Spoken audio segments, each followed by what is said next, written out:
Hello, and welcome to Addicted Like Us, a podcast discussing all things written by Krista and Becca Ritchie. I'm your host, Haley, and today I have Rowena, aka Millennium Baby Gal Reads, with me to talk about Thrive, Book 6 in the Addicted series. A quick recap. I'm Haley, a longtime reader and lover of Krista and Becca's work. I'm also a part-time illustrator, and I've had the privilege of working on the special edition covers for the Like Us series. Now, I just love to spend my time talking about all my favorite books, aka anything written by Krista and Becca. So the Addicted Like Us podcast was created so that I could sit down with friends and discuss all of our thoughts. So now, let me reintroduce you to Rowena. Hey.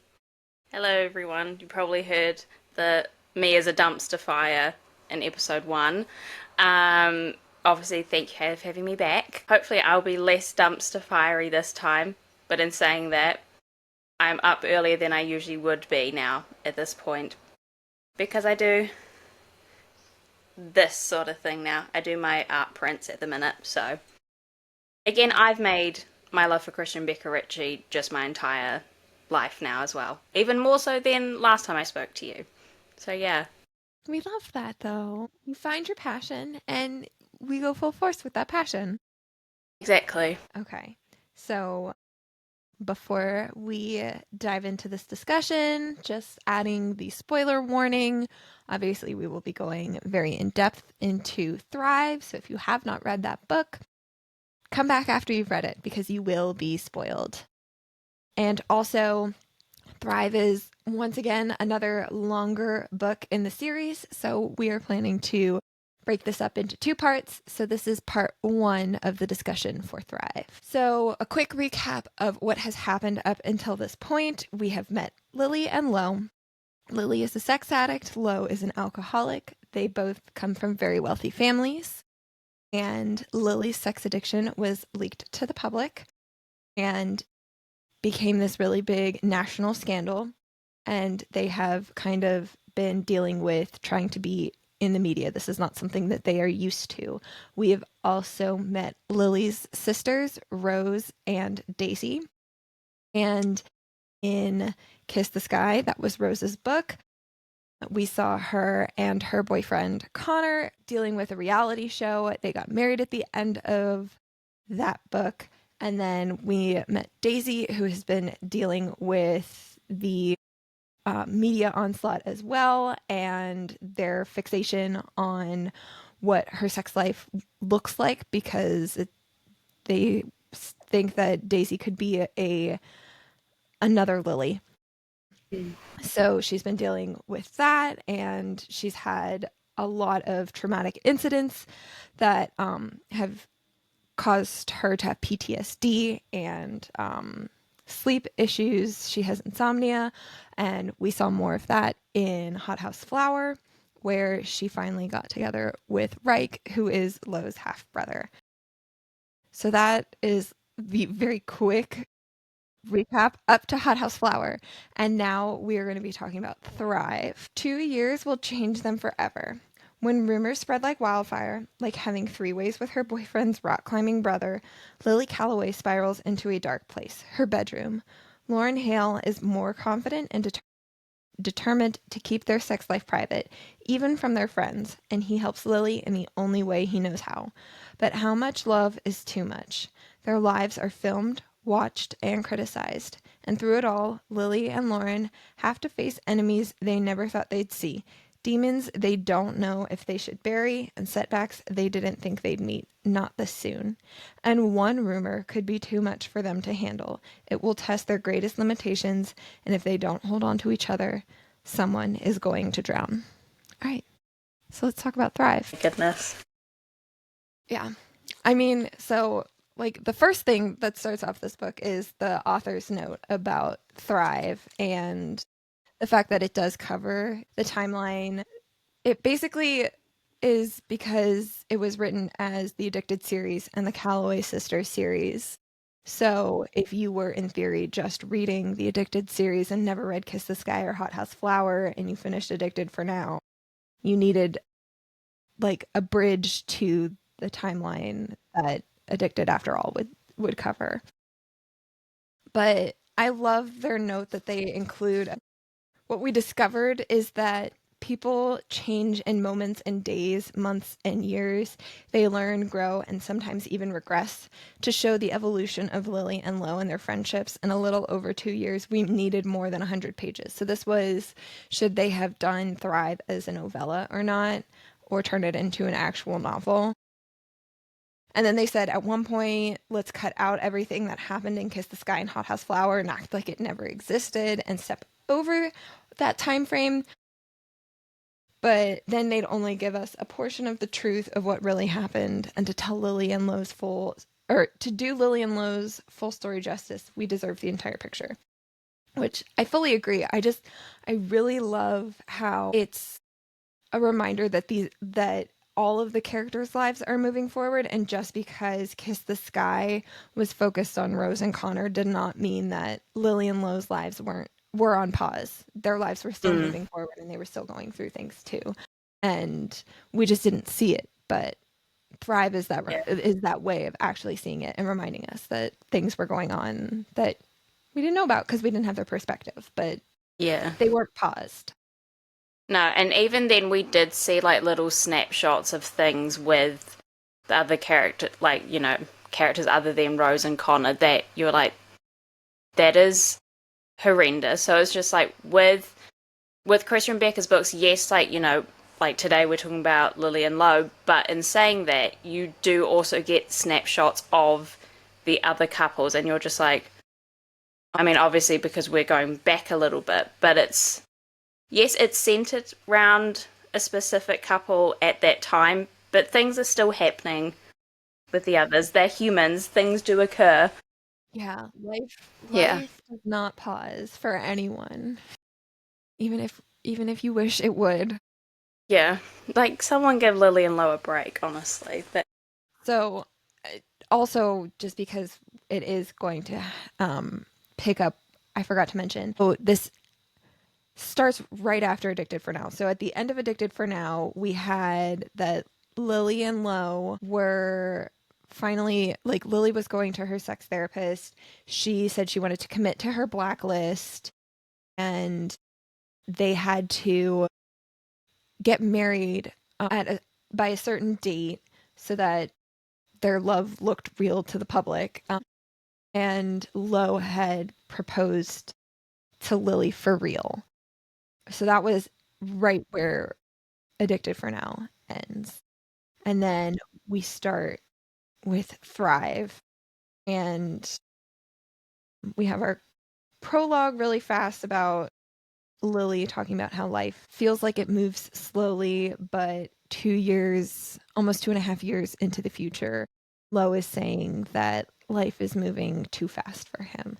And we're wondering what happens in that time frame for him to feel that way.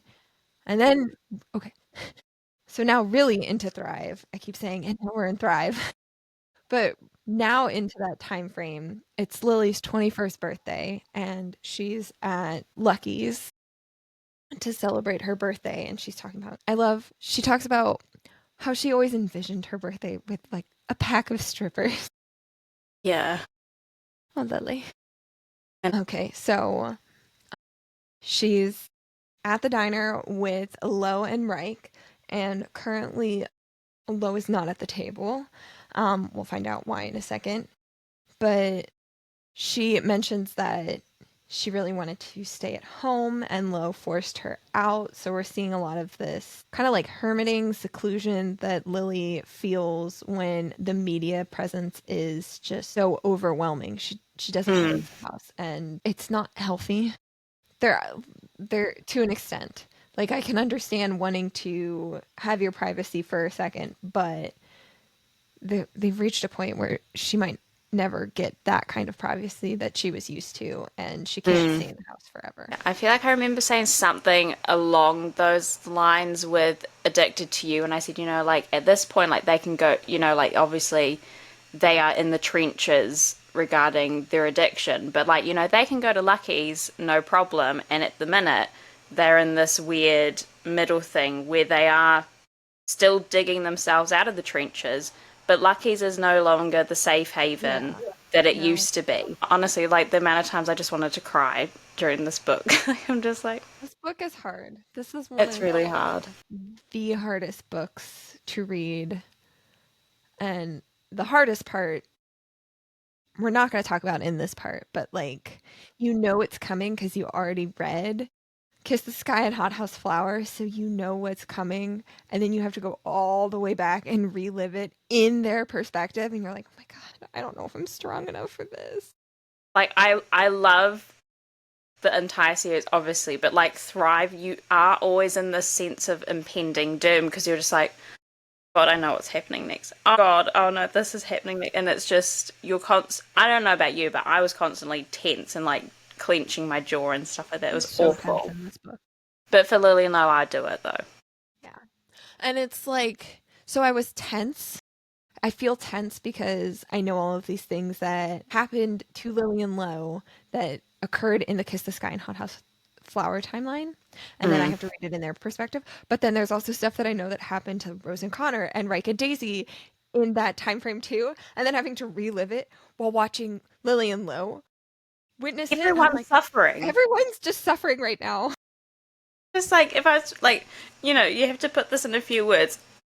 It makes me think of that you're going to suffer, but you're going to be happy about it. It's just like you're happy you're in the Callaway Sister universe, but you're still going to be suffering. Because you're just like, oh, and it's just Okay. the whole thing is just heartbreaking because obviously the reason or the person that kind of kicked things off and why she did it is like Lillian Lowe specifically did nothing to that individual, No. but they are getting. And no, I don't want to say her name. It is like Lord Voldemort. I will not do it. I don't want. I can't. Not be named. I just.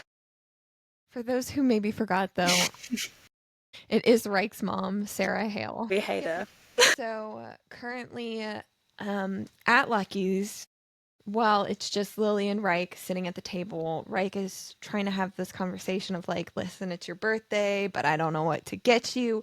But the way he keeps talking, for like Lily, we see when Lily is stressed and overwhelmed, her mind turns to sex. That's just where her brain goes. So she's stressed right now because there are photographers outside of Lucky's trying to take pictures of her. And Mm. then there are fans that are actual patrons of Lucky coming into the diner and sitting at the tables and watching her from the inside. So she's like not safe on either end of it. No. So everything that Reich is saying currently is just being turned into an innuendo. And she's like, not with him. I don't want innuendos with him. But also, Reich is Reich. Also, I do need to quickly check: is Reich friendly language okay on this podcast? Or Yes. okay? I just thought because I know that if I get really riled up, that I could end up. But yeah, with Reich, like sometimes he says things, and you can just imagine him kind of going, "Fuck," and then just kind of closing eyes, being like, "There are other ways that you could have formed that sentence, but that's the way we went today." So yeah, it's both of them just kind of going, "Oh no, we know how this can go." Yeah. So they're trying to have this conversation, and it's the stupid rumor that we continue to see about Lily, Lowe, and Reich that everyone thinks that she's sleeping with both of them, uh, which is not true, but has very long lasting repercussions. And this rumor is just something that will never die. And we finally get Lowe back to the table. We see why he was missing. And he was trying to ask Lucky's if they would please shut the blinds so that at least the photographers wouldn't get pictures of her. And they said no. Come on, this is their safe space. Just let them have this. I'm like, no, it's good publicity for them. And then a waitress comes over and asks for their order, and Lily is just she's so in her head. What she really wants is a hot dog. But she can't eat a hot dog when people are taking pictures of her as a sex addict because we all know what that looks like. And even actually saying that she wants a hot dog is almost painful for her to say, and she's waiting to be. I mean, we'll see literally a moment, but she is terrified even with some of like the people she's close to being ridiculed for it. It's like it's just a food item. But because of her addiction and the prejudice that, she's surrounded with because of that, she can't on her 21st birthday. I mean, come on. Let her have her hot dog. So she orders like the soup of the day or whatever, and it winds up being some soup that she doesn't like. So Lo knows something's very wrong. He's like, "You hate that. What's going on?" And she won't tell him, but he's very insistent. They get up and they go to the bathroom. So when they go into the bathroom, Lo presses her about what's going on. And she finally opens up, or she opens up with him about, like, listen, I just want a hot dog, and I know I can't because it's too phallic looking, and I can't eat phallic looking food because of everything that's going on with us. And Lo feels sympathetic to her, but Lily also says that she's so tired of feeling sorry for herself, too.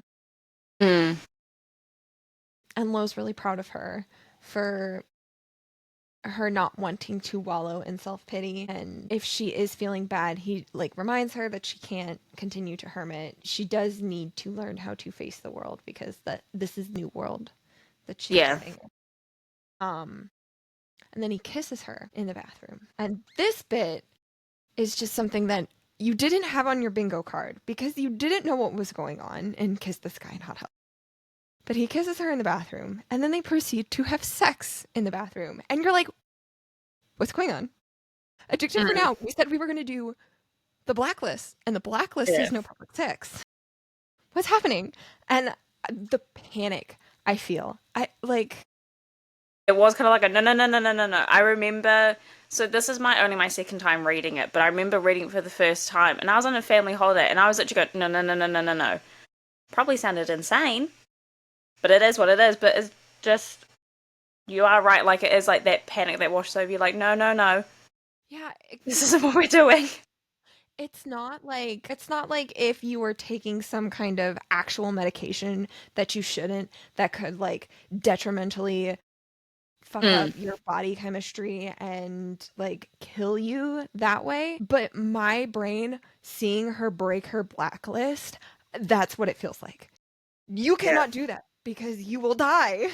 You Yeah. are you are hurting yourself. You're not physically hurting yourself, but you are messing up. She's messing up her recovery, Mm. and I just feel this panic of like this is irreversible.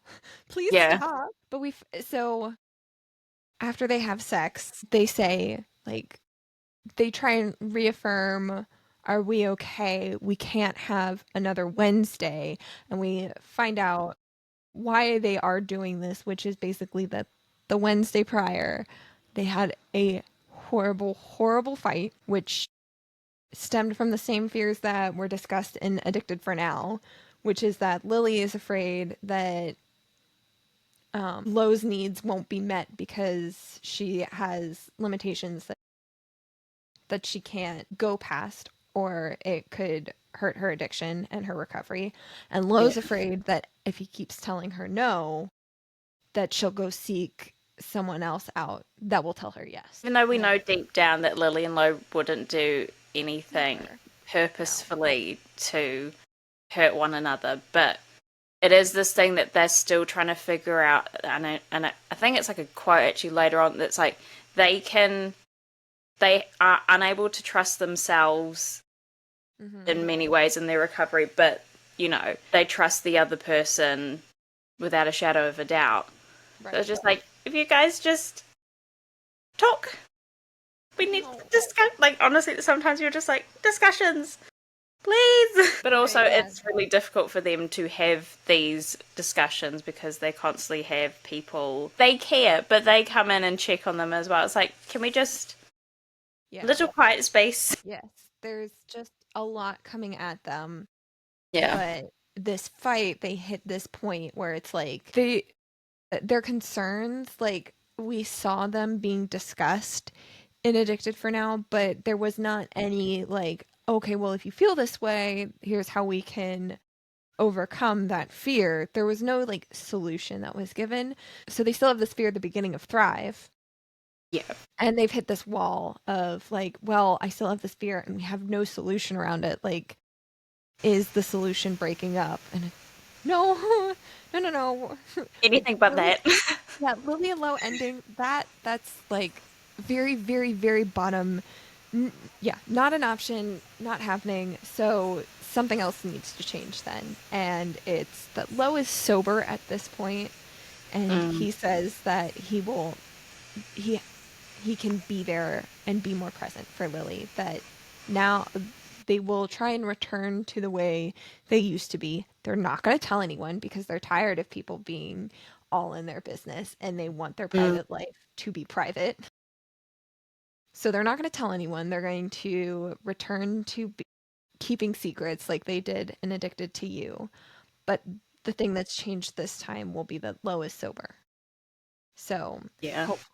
hopefully he is a better person and make sure that he's still not letting Lily regress. It's not just that like Lo's sober, but Lily's in her addiction. Like he will still try and Yeah. help her recover, but they're going to do it on their own terms. They're not going to ask for any outside influence, not even their therapists. It's just, guys, this stresses me out so much. I definitely have to take like little power breaks like in between some chapters because I'd just be like, okay. But yeah, Lo is definitely taking it upon himself to be like this pillar of strength within the Mm-hmm. relationship at this point. Because obviously, like, events in Addictive for Now, like, was. No, because the word that I was gonna. Okay, whatever. It was a massive blow for Lily. I'm sorry, I couldn't think of. Again, my brain just went. Um, it was a Lily might be massive. blushing, but we know what you mean. It's like, mm. um, yeah, so it's like she. I mean, obviously there was also things with Lo where steps kind of went back, but the one that was like kind of the most recent to their timeline is obviously like that was detrimental to Lily. So Lo has to kind of Be that pillar. yeah. Yeah. So we get that insight of what happened with that Wednesday, and again that they're planning on keeping this secret. They don't want to tell anyone what's going on. And then Reich interrupts them, knocks on the doors, asking about them, and I'm sitting here like, Reich, just bang down the door and find out what they're doing, and we don't have to deal with this Thing is, secrecy because we know that Reich would tell Rose and get everyone involved, but nope, he doesn't. He doesn't catch them, so they they leave the bathroom, get back to their table, and Lily is starting to feel more and more panic because the diner is absolutely full and it's full of fans just trying to take pictures of her. But she still orders her hot dog because fuck it, it's her birthday. as she should. That whole situation just makes me angry. Yeah. So into the next chapter, um, it's Lo's POV, so he's also so he reiterates in his perspective how tired he is of everyone having an opinion on what's going on in Lily and Lo's sex life because it should just involve him and it should just involve her. So he's currently at the Howway Comics office. In his office, he's working, and Lily is under the desk trying to give Lo a blowjob. And who busts in? But bad word. Who comes into the office but Jonathan? So Lily is still hiding under the desk when Jonathan comes in. So they're trying to like keep it low key. Like he can't see what's going on. So she's just going to stay hiding under there. And Lo's going to act like nothing was going on.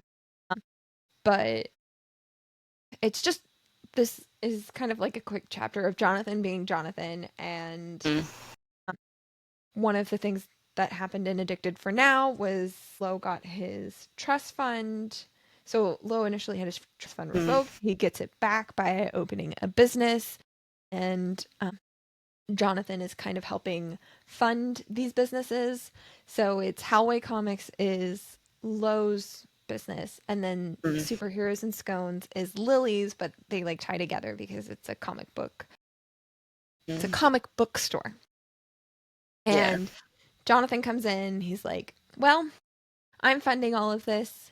You need to open the store now. You are in the public eye. Don't care if it's good publicity or bad publicity. It's Mm. publicity, and you need to open it now. And Lo's like, but we wanted, like, this is Lily's thing, and we wanted to take our time with it. And he says no.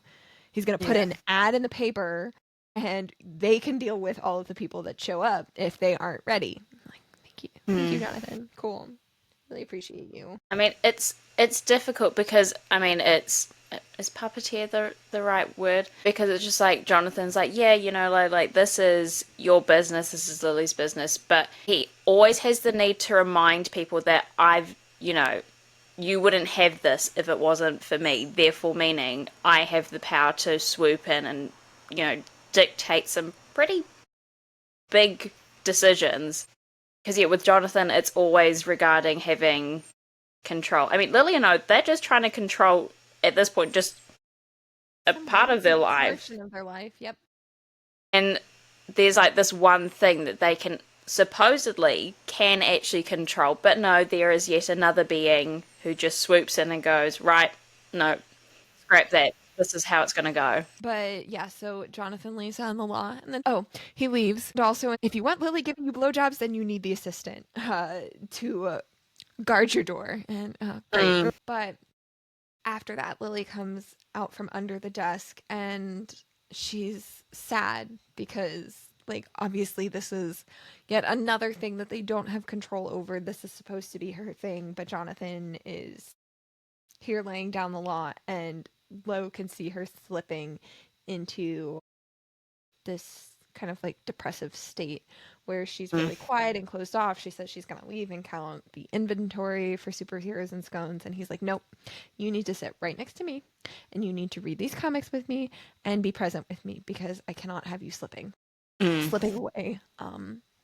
Which is just so sad. Like, I hate seeing Lily in these lows from an outside perspective because, like, in her head you kind of hear more of her like thinking, you hear more of her thoughts of what's going on, and just to see her being quiet, like, in Yeah. her perspective, it's almost loud because you have her thoughts. It's not loud, but like it's not quiet. And then in someone else's perspective, she's just very quiet, and you don't like that. Lily is just, she has this light to her, and I don't like seeing it doused in moments like these. So I did laugh. One of my notes just says "Return of Skrillex" because there was reference to that's what Lo like turns up the volume, and it's just like nobody can ever forget Lily and Lo's love for Skrillex.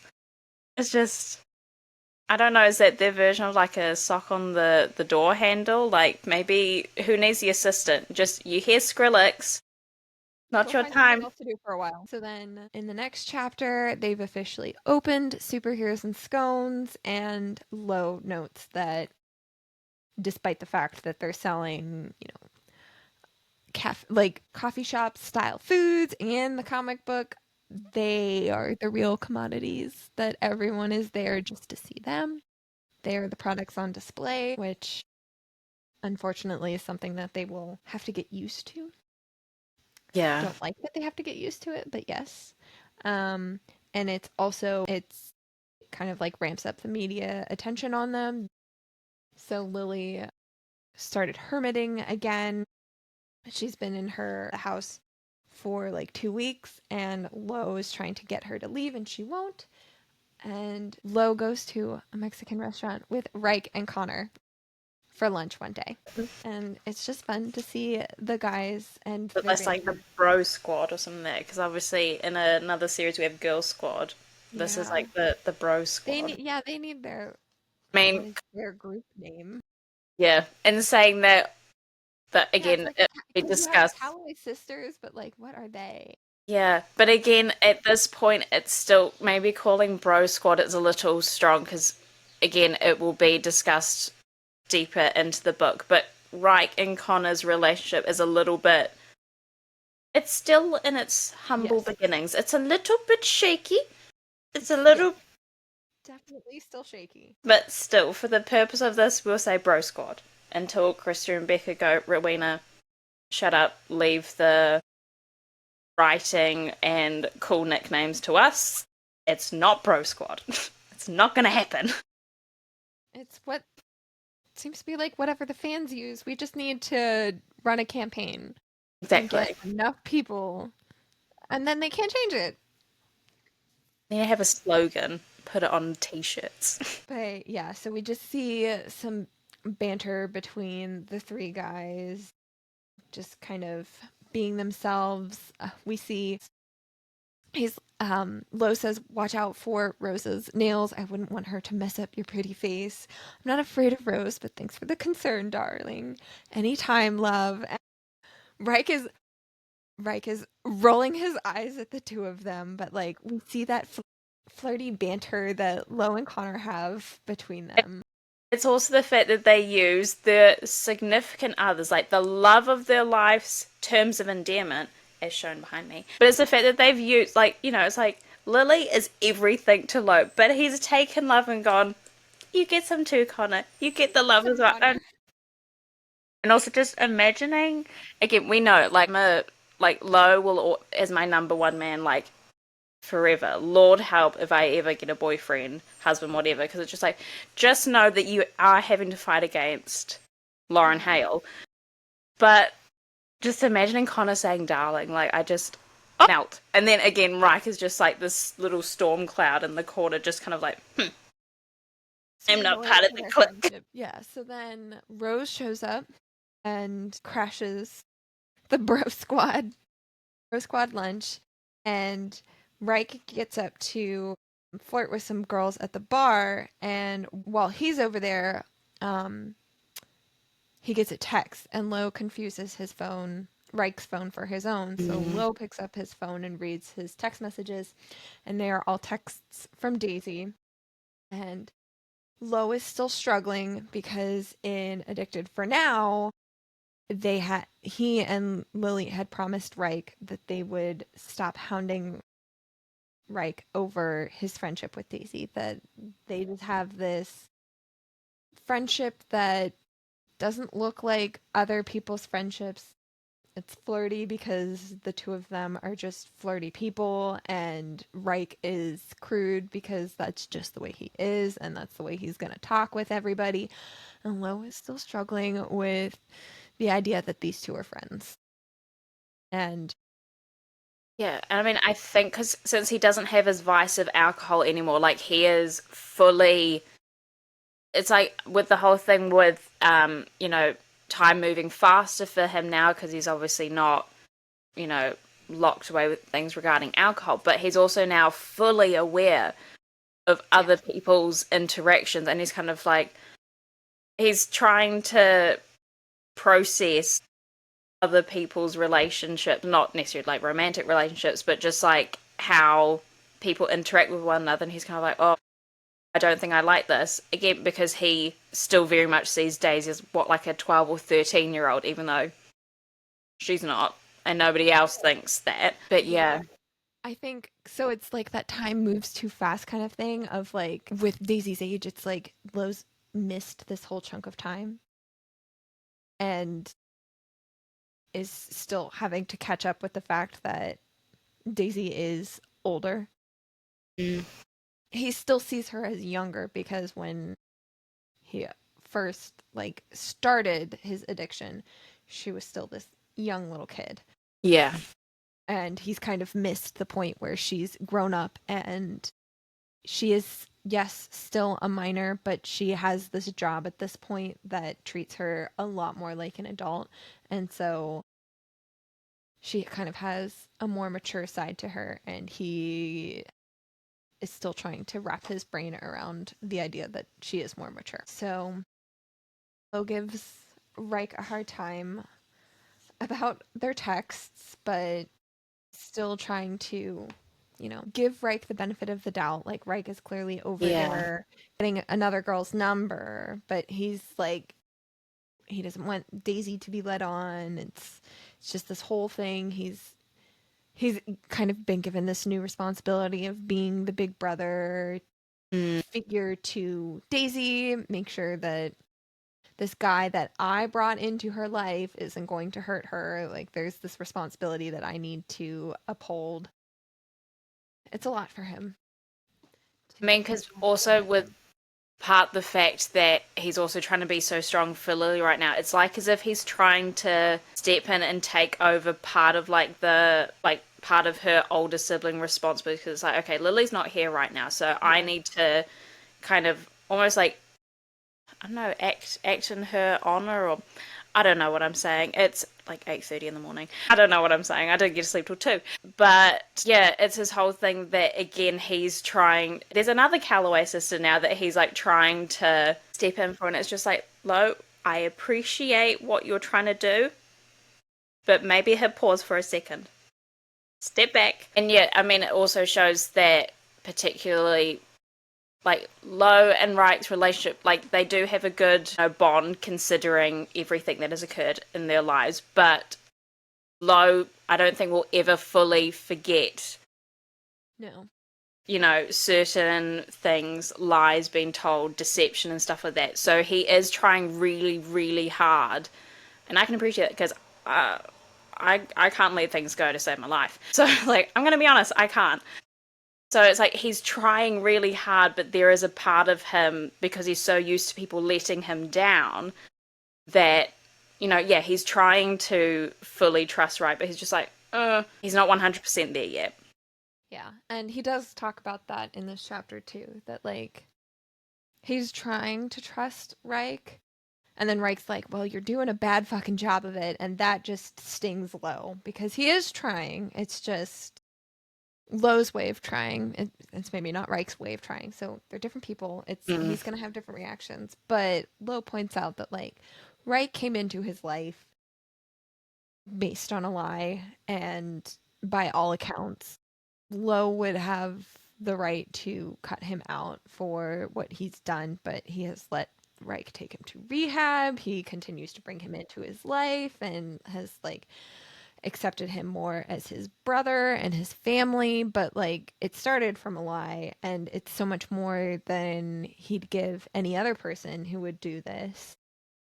So he is trying, and he's tells Reich, like, listen, I didn't have to be kind to you after you told me this big lie about who you are, but I am. So give me give me my time. It is a theme though with the brothers that they're doing things and you can just see them going like, I'm trying here, and it's always someone going, well, you're not doing a very good job, sweetheart. Like it's just like, try harder next time. It's a theme with the two of them, bless them. Can we just give each other some time? Like, if we want things to happen like this, no, we just need to take some time to heal. It's only Yeah. been, has it been a year? Well, that was the thing. Like, you just get I mean, obviously, like, I know that this is Kiss the Sky and Hot House Fire, but I'm still going, like, my God. Like, again, when there's parts later on where it's just like, oh my God, so it's only been, like, a year since, like, this event happened in a book. Well, Oh my at God. Like, it's this just, point in Thrive, at chapter 4, yeah. we are, I think, roughly a year after Addicted to You. So Which is we're six, insane. yeah, we're at book 6, but like it's only been a year's time frame. So yeah, they like please let's just the two of you give each other time. You have had massive bombs dropped with like familial relationships, and then you have this massive bomb that's dropped with like the media attention. Like time. We need more time Yeah, it just, before everyone is like on the same page and trusting people and we're all good. Just guys, come on. be insane when you sit and think of just, like, all of these, like, traumatic events that have occurred. And I'm just like, it's like as if doing the like this is what you missed on Glee or something that like it's just like you're telling me all of that happened and just that little okay. Yep. Yep. All right. So next chapter is Lily. She is at home watching TV and trying to avoid. She's watching TV. She also has a pile of tabloids that she's trying not to read the headlines over. She kind of obsesses over certain headlines, and that's just not very healthy for her, but she still has them anyway. And Lo comes in and is really trying to encourage her to, you know, get out there. He's worried about her. I don't want to lose you to anything. I'm not going anywhere. Clearly, you can handle this. I know you can. You know you can. You just have to start believing in yourself. And I have the wrong kind of print behind me, but there is like a big theme. And I feel like I forgot just how much there is this theme of kind of believing in oneself and very heavy Peter Pan references, which I do not mind whatsoever. But there is a lot regarding believe in yourself, believe in me, believe in us, Yes. sort of thing. Just And, yeah. Due to some timelines, I've had to kind of hop, skip, and jump, yeah. which hurts my soul. But I did feel like compared to because what the last one I read was Ricochet of late, so it's just like there's a lot of belief, a lot of magic in here. Yes, there is. This one especially. And we see Lo say it a lot. I love that Lo is one of the people that like says you need to believe in yourself a lot in this book. So Lo winds up sending a text, and first it's Poppy and Rose show up. Rose bursts into their room. She does not knock, and Poppy's like, shouldn't you have knocked? And she's like, why? It's the middle of the day. They shouldn't be fucking. They know the rules. Yeah. Lo's just like, okay. And then Reich shows up, and he also does the same thing as Rose and doesn't knock. And Poppy's like, does no one give them privacy? Just it almost seems to be some kind, like the sitcoms or whatever it is, where there's like, you're waiting to hear like the button that someone hits with the laughing thing, because it's just kind of like, does nobody like it's just like a revolving door, like it's just like another one, thank you. Does anyone have manners here? I'm thinking not at this point. Yeah, no. And Poppy is another person pointing out that Lily and Lo have zero privacy. So at this point, the way you're seeing Rose and Reich just having zero boundaries with Lily and Lo, that no, we're coming right in here. I don't care. I'm not even gonna give them the decency of a knock, like that you Mm. would with anybody, not just like two addicts, just like you're walking into their space and you're not gonna knock, you're just gonna come right in. You start to Mm. sympathize with why Lily and Lo are wanting to keep secrets from everyone else, because yeah, I can see why they want to put up these boundaries, because Rose and Reich are knocking over so many others, and yeah, you Like start to build up obviously it's more wall. it's with the absolute best intentions, but like a number of things with Rose and Reich, a little bit abrasive, one may say, on the outside, and sometimes just the way that they carry things out. I'm like, oh, I understand what you're doing, but just we don't need to go. Just see what you're doing, but execution not quite where we should Yeah. be. No, no. And then there's a bit that just, oh, I still have my thing with Poppy. Like, yes, she's pointing out this thing of Lily and Lo not having their space or whatever.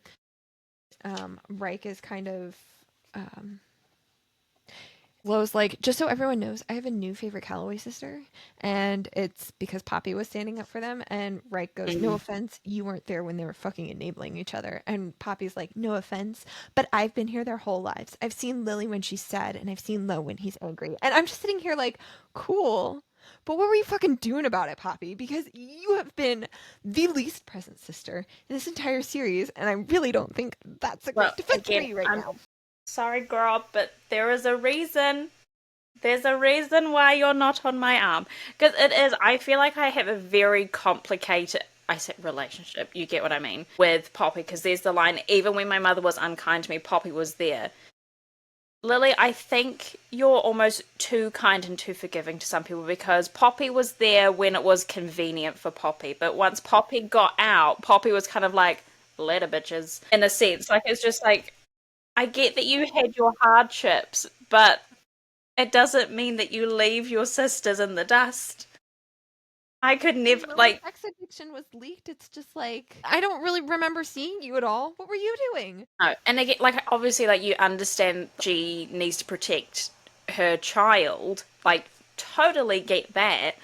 But it's Right. just like, girl, you kind of need to check in more often than you do. So it's just like she has these like little glimmers of like, oh my God, like, Poppy's so lovely. And then I have to remind myself, Rowena, but remember when she wasn't there. Because now is obviously convenient for her. Yeah. But And there's more and feel the fire that just mm, infuriates me. Yeah, so like this is supposed to be the moment where I'm like, oh yes, I do love Poppy because she supports Lily and Lo, but I'm also sitting here like my perception of you is skewed a certain way, and this defense you have like, means nothing to me. But so they're all in the room together, and the whole reason that they are all coming into Lily and Lo's room is because they really want to get Lily out of the house. Like, it's very important that she not hide away forever. And Comic Con is coming to Philly, and they want to take her, and they're all going to dress up in costumes so that no one will recognize them and they can all go together. And it's so sweet. She's like, you're all going to dress up in costumes for me? I think falling. we'd I all was do a lot more falling. just to see you happy, Lily. Okay, Poppy, you can have that sweet line, Poppy, but I still remember messaging you and Zoe when I was reading this, and I was like crying, "Oh my God!" And you're like, "Okay, what party are you up to?" And I was like, "Comic Con." yeah, yeah, Like, who knew Comic Con can make me cry that hard? But it's the sentiment of it that it's just because yeah, Lily is used to no one really taking interest yeah, at in what all. she likes, and it's just she's being seen and And heard. So and the very heard. end of the chapter two is her being, because she keeps like trying to insert this question, and they're like, "Oh my God, Lily, just let us get all of this out." And then at the very end, she's like, "I still have one more question," and she says, "They wait for me to ask. The room calm and quiet, unlike before. When I talk, they all try to listen. That means a lot, a whole lot." And yes, she's being seen. She's being heard in this moment. It's so sweet. We love to see it. Just need some consistency from a certain Callaway sister that is not tattooed onto my arm. Next chapter. Moving on. I've said my piece for now. We've got that. So they're at Comic Con. The guys, Bro Squad, We're glad. is getting ready in one of the hotel rooms, and it's just again another moment of seeing the guys like just their whole dynamic, and then it's also learning a little bit more about Sam because he's also joining them. He's running a little behind, and we get Sam's backstory, which is basically that. We get his He, resume. yes, Not as, it's his resume. Provided by Connor Cobalt. yes. Uh, And the, the chief marketing and commercial officer of Fizzle receiving the position purely by nepotism. Like you can just imagine being like, Yes.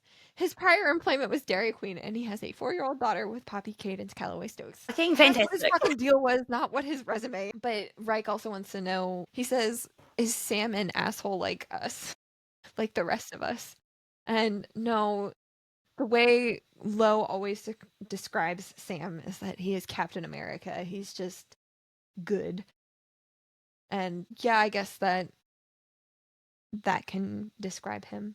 I don't know. He doesn't feel present enough for me to be like, yeah, he's just good.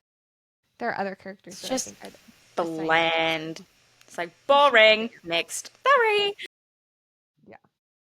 So at the end, Reich is getting ready and he's in the bathroom cursing, and Lo is like, "Captain America, aren't you glad you left your 4-year-old at home? She'd learn words like fuck off and fucking fuck all within the span of 30 minutes." And Sam's like, "I'm not that surprised. You and Reich seem to be cut from the same cloth." And Lo is like, "What is that supposed to mean? Because that cloth is Jonathan Hale. Yeah. And what are you trying to say about me?" But it's mostly just that Sam can see the familial resemblance just like Mm. in their attitude between Reich and Lo. And then I also like the Reich, do you plan on procreating, Reich? Yeah, and I hope my kid is a horrible influence on yours. Good old Reich. Love him. Also, I keep wanting to laugh at the every man needs a dog. Lassie taught me that. Yeah. Like the banter. I just like, oh, I live for it. It's like, again, we might be suffering, but then we do get little snippets of just gold. So then we finally see them at Comic Con. Lily has, like, they're down on the floor. Lily is separated from the group currently, and she's trying to find anybody that she recognizes, but of course, everyone is in costume, so it makes it a lot harder. She's going around and trying to find Batmen. All these Batmans are wandering around. She's like, "Do I know you?" But and they're like, "Yeah, I know the character that you're dressed up as." And she's like, "Okay, but do I know you?" They needed to have some kind of code word Yeah. before leaving to be like, right. So she runs into a certain Batman that is skeevy. It's yeah, he's like, "Hey, and you look like her. You kind of look like Emma Frost too, though your boobs need to be a lot bigger." It threw me off at first. Stop making Batman look like a pervert. It's the and I stomp away. Like you can just picture like kind of like head down, like kind of arms going, be like, hmm. Yes. But as she's walking away, she bumps into someone because I lost something recently. That part made me squeal because it's just like it just takes me back to chapter. Well, it must have been like chapter one of Addicted to You with the I've Yes, lost something. Oh, found her. Yes, it's Lo. He found her, and they reunite, and they're very passionate in their reunion. So cute. And then the rest of the group catches up to them. So we see Reich and Daisy interacting because she's standing on Reich's shoulders. Standing, not sitting. couldn't be me, but you do you, boo.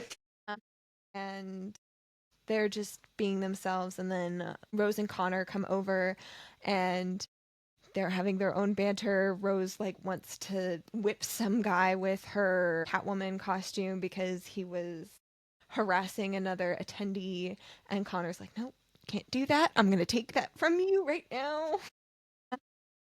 And Reich sets Daisy down, and she wanders off somewhere, and Reich turns around really fast, and it catches on Lily's costume and tears her costume.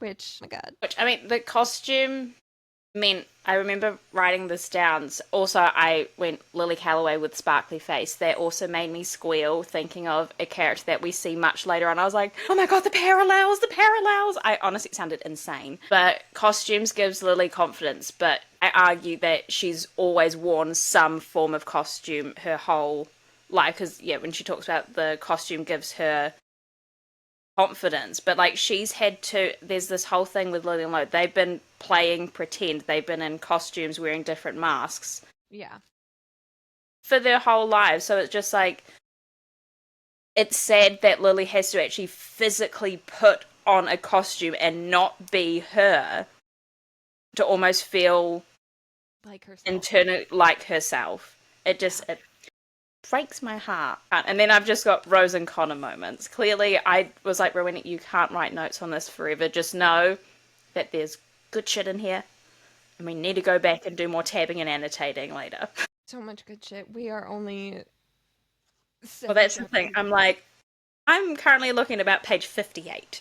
Yeah, I know. We're not very far, but yes. But yeah, so Reich, some part of Reich's costume catches on Lily's, and it tears her bust. And in her panic, she calls out for Lo, which means that all of a sudden these attendees are like, "Are you Lily Calloway? Because you just called that guy Lo." So one, Lily's costume is busted, and two, now people know that Facade is she, busted. yeah, yes, and they need a new plan. So they go into the bathroom. I love this scene so much. It's such a Kabbalaway moment.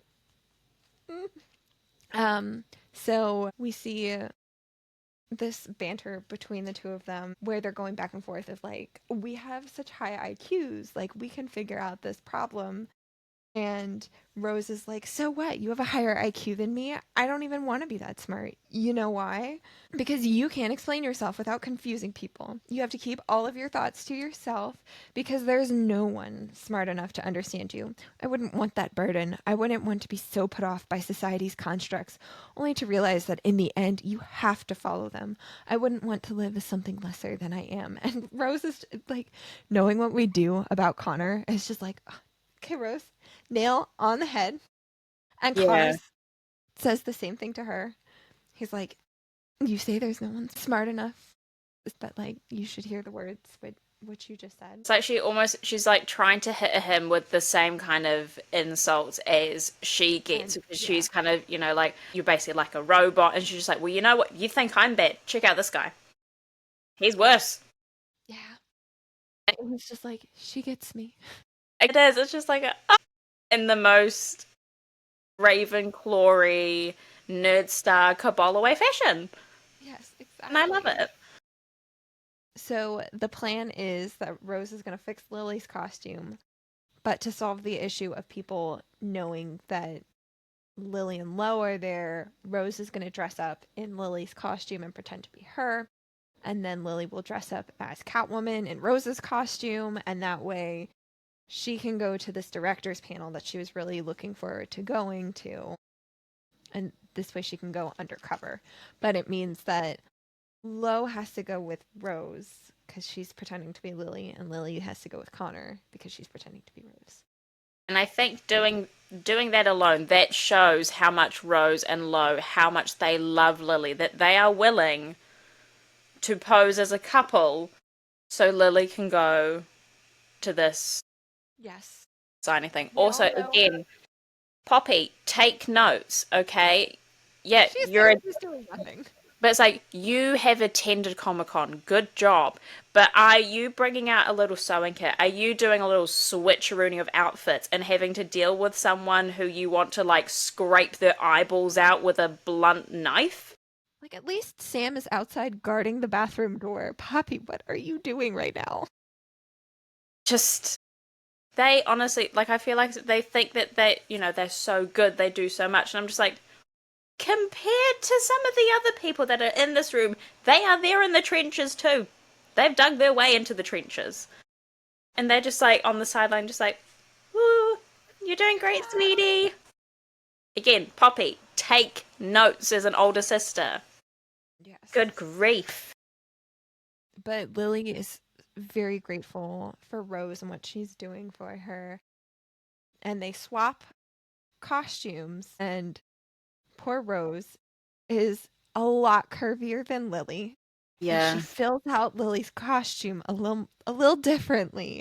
And Lo's like, what he calls her, like a Dallas Cowboy cheerleader or whatever. Yeah. However, he is. Yeah, He's not she's upset.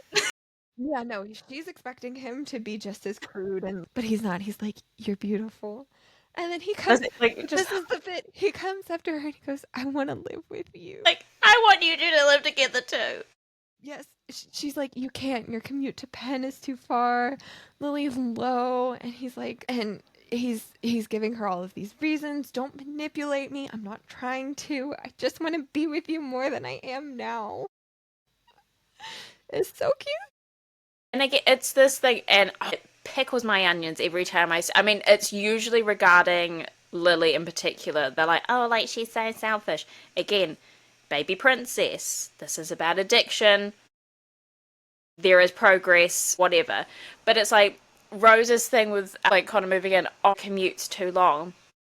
Like those sisters are constantly thinking about other people. Call them selfish all you want, but I will always beg to differ because they're always trying to check in on the people that they care about most and They trying to are. make things as stable and easy and seamless for them. And it's just like, but what about you? What do you want? Not to quote things from Right. the notebook, but it's like, but Rose, Yeah, because we know that Rose has some, like, at this point, Rose is still a virgin. She has not slept with yeah, Connor. So there's, like, this intimacy thing, but she doesn't pull that up as, like, the no. roadblock of why you can't live with me. It's things that could affect you. It's very sweet. But also, we see this moment in Lo's perspective. So when Connor asks if he can move in with Rose, that also means that he's moving in with Lily and Lo. And Lo points out that, like, my first thought isn't, yes, I am no longer the only guy living in this house. It's Lily and I are sleeping together a lot more than we were, and Connor is smart enough that he'd probably notice. And this is one more person that could uncover our secret. Which we're up on this sweet high. We're so happy over Rose and Connor, and then we're just like crushed back down. Like, damn it, I forgot that Lo and Lily are still very much keeping secrets and struggling with their addictions, and I don't like that reminder. And also, it's just like all from Reich accidentally ripping a piece of costume, and see what it all unravels. Good job, Reich. Good job, right? Remember when we said try harder? Yes, this is what we mean. They separate. Lily goes with Connor to this director's panel, and Lo and Rose go back to the hotel room. And they run into Reich and Daisy, but at the very end, Lo gets a text from Lily, and she's like, "This is the second best day of my life. The director just accidentally touched my pinky finger." She's so pure, so happy. I love her.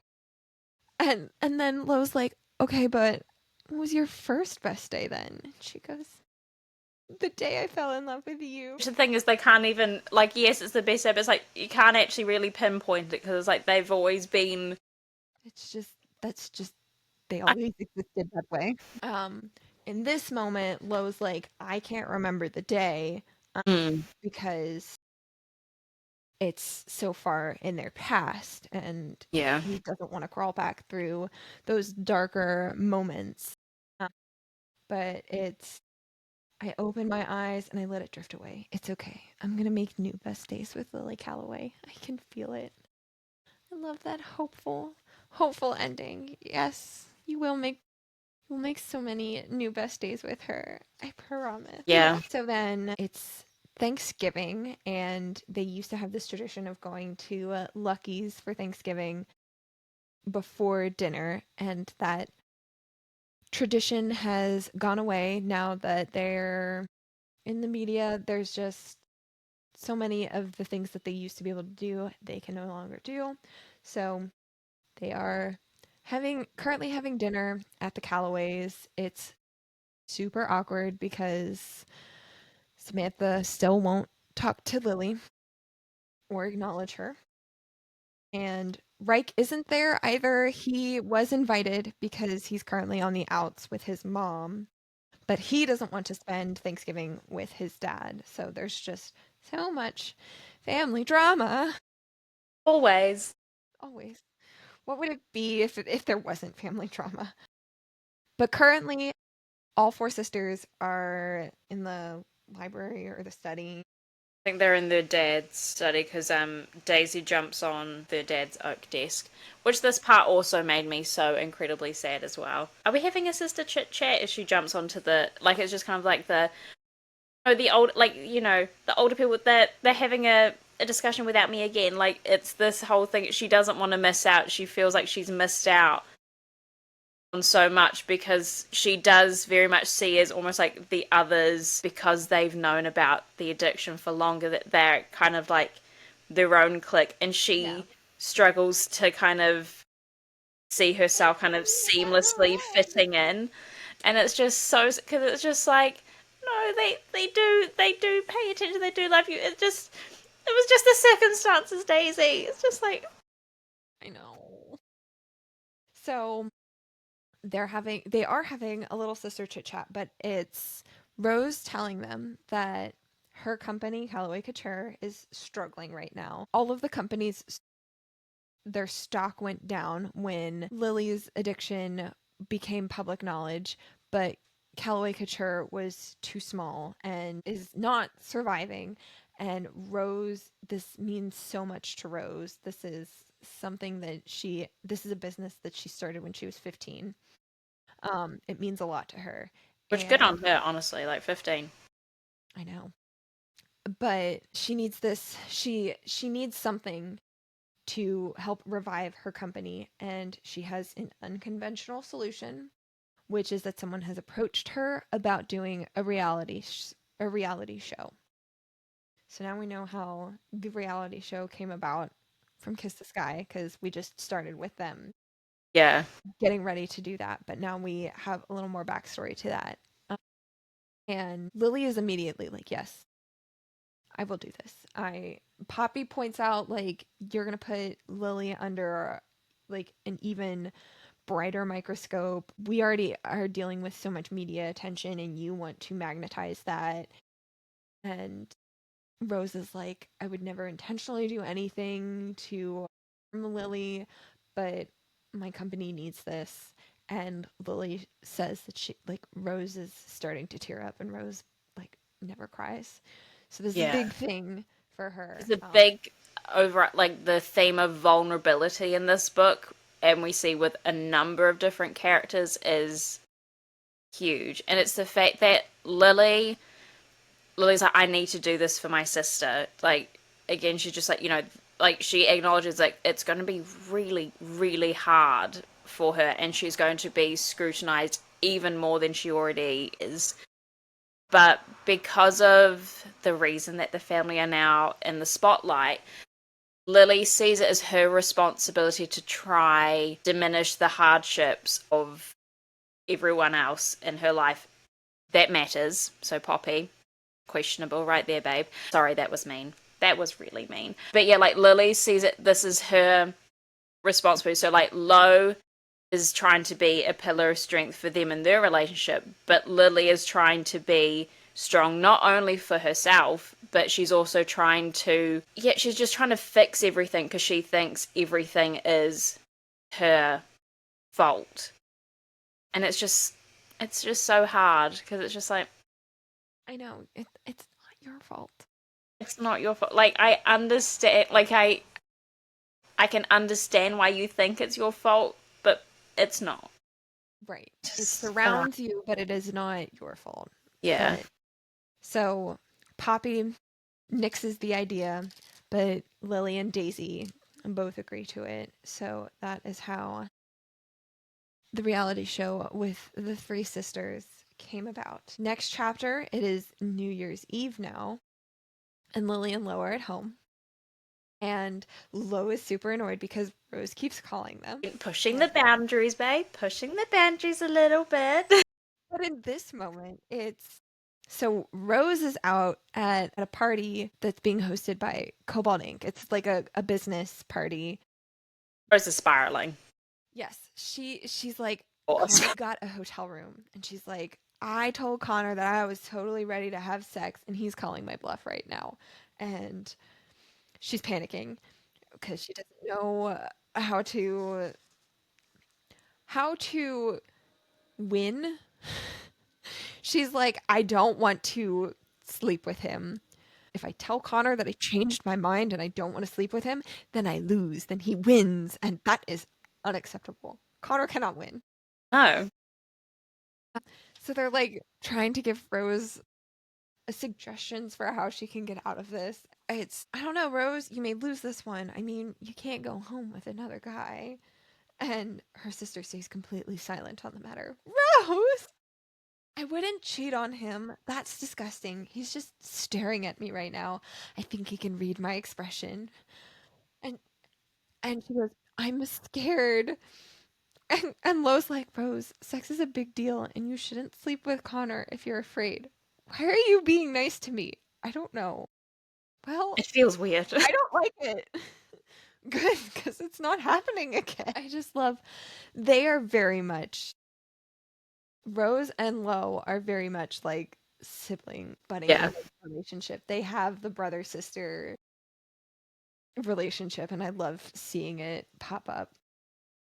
It's so sweet. But yeah, so Lo hangs up on her. He's like, no, you go have fun with Connor. Do not call us back.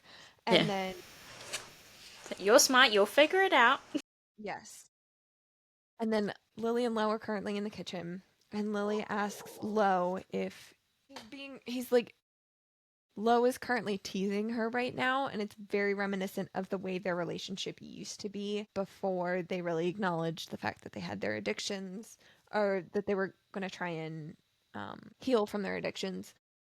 And she's like, "Are you afraid of me? Like, I liked it when you teased me, but you don't do it anymore." And he asks, "Can you handle me?" And she goes, "I want to start trying. I want to have everything we had without all the bad."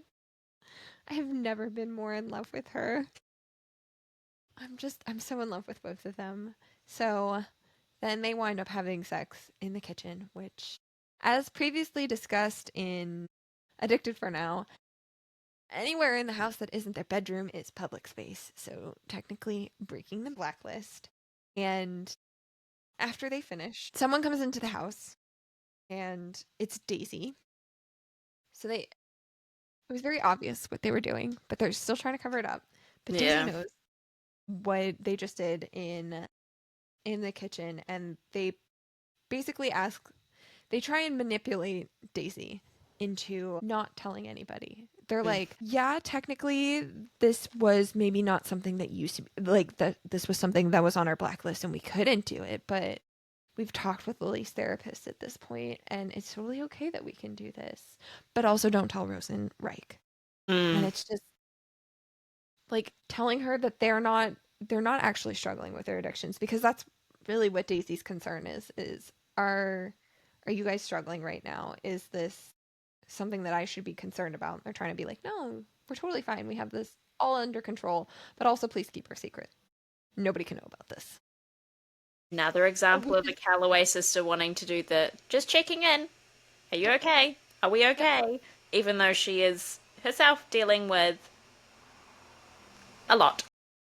Yeah. But also, it's just they. So Reich shows up and they turn to Daisy, and this is like her moment to prove her loyalty. And it literally just popped into my head that, like, Daisy truly, truly proved her loyalty with keeping their secret of what was going on, because she kept that secret from us, the reader. We were literally in her head, and we had no idea that she knew what was going on with Lily and Lo, that they were having this in Hot House Flower. She's so loyal that Yeah. she was able to keep that secret from us. I love the part where Lily was talking about watching Daisy's favorite film, and it made me think of obviously Yes. like the past New Year's Eve, where they're doing the kind of like the little testing game, and it's showing that in this year that Lily has been able to be a lot more present in Daisy's life, and she is able to retain Recall. more and more pieces of information.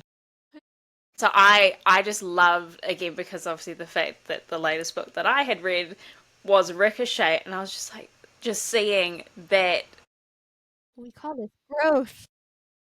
growth, and I'm just kind of like, it's just so wholesome. And so I cried. I will admit, I cried. So, yeah, I Tissues are. didn't mention, but when Daisy came to the house, she was crying Mm, and didn't really tell Lily and Lo too much about what happened, but she doesn't want to go home. And Lily is immediately jumping into big sister mode, like, "Yeah, absolutely. You're going to stay here tonight and we're going to go watch your favorite movie." And then she's like, "It's Babysitter's Club, right?" And also being like, "Yeah, I remember you told me this last week. I remember things. Don't worry. yeah, I remember what it is and I remember when you told me because yeah, I'm exactly. paying attention." Are we still playing the quiz? Like, are we still doing the quiz? Do I need to highlight exactly when you told me this thing? Do I get an extra point? So sweet.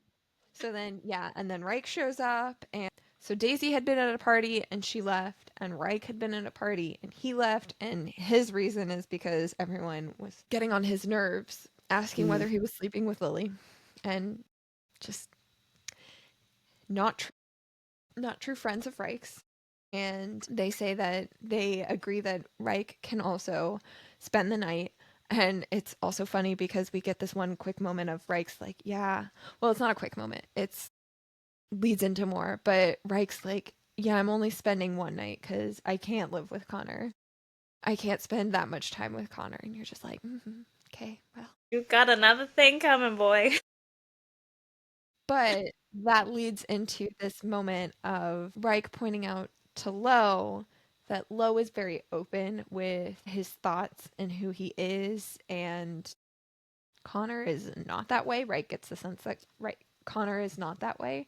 And he's worried that Lo is standing vulnerable in front of Connor while he wears so much armor, and that Connor could hurt Lo. And Lo would like to believe that their relationship means more than just that. Like, it started as Connor like collecting acquaintances and connections, but he thinks at this point they've grown beyond that. So he has faith in Connor, but it's that little niggle in the back of his mind, just something that he might start to think of every now and then of what are Connor's like true feelings towards him. And yeah, so then they throw poor Daisy under the bus of why she is currently at the house and point out that she was crying.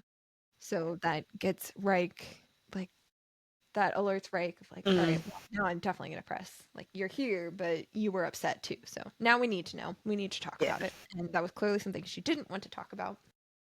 But her friends were also being dicks. She was at her friend Cleo's house, and her friend Cleo, and we don't like her. And she says they were being rude, and it's presumably because of Lily's sex addiction. Mm. And they all decide that they'll watch a movie together. And then a half an hour later, guess who else comes home? Everyone's home. There is no private coupley New Year's Eve for any of them. Rose and No. Connor come home, and they're arguing because they got kicked out of the hotel for eternity. And I love Connor being like, It's the for eternity part. Like, it just sounds so dramatic, so obviously very final. we're no longer welcome at that particular hotel for eternity. Those were the manager's exact words. I don't blame him for thinking we're immortal. In some pre-classic civilizations, I'd be considered a god. God complex? Where? Congratulations, you are officially the cockiest human being on planet Earth.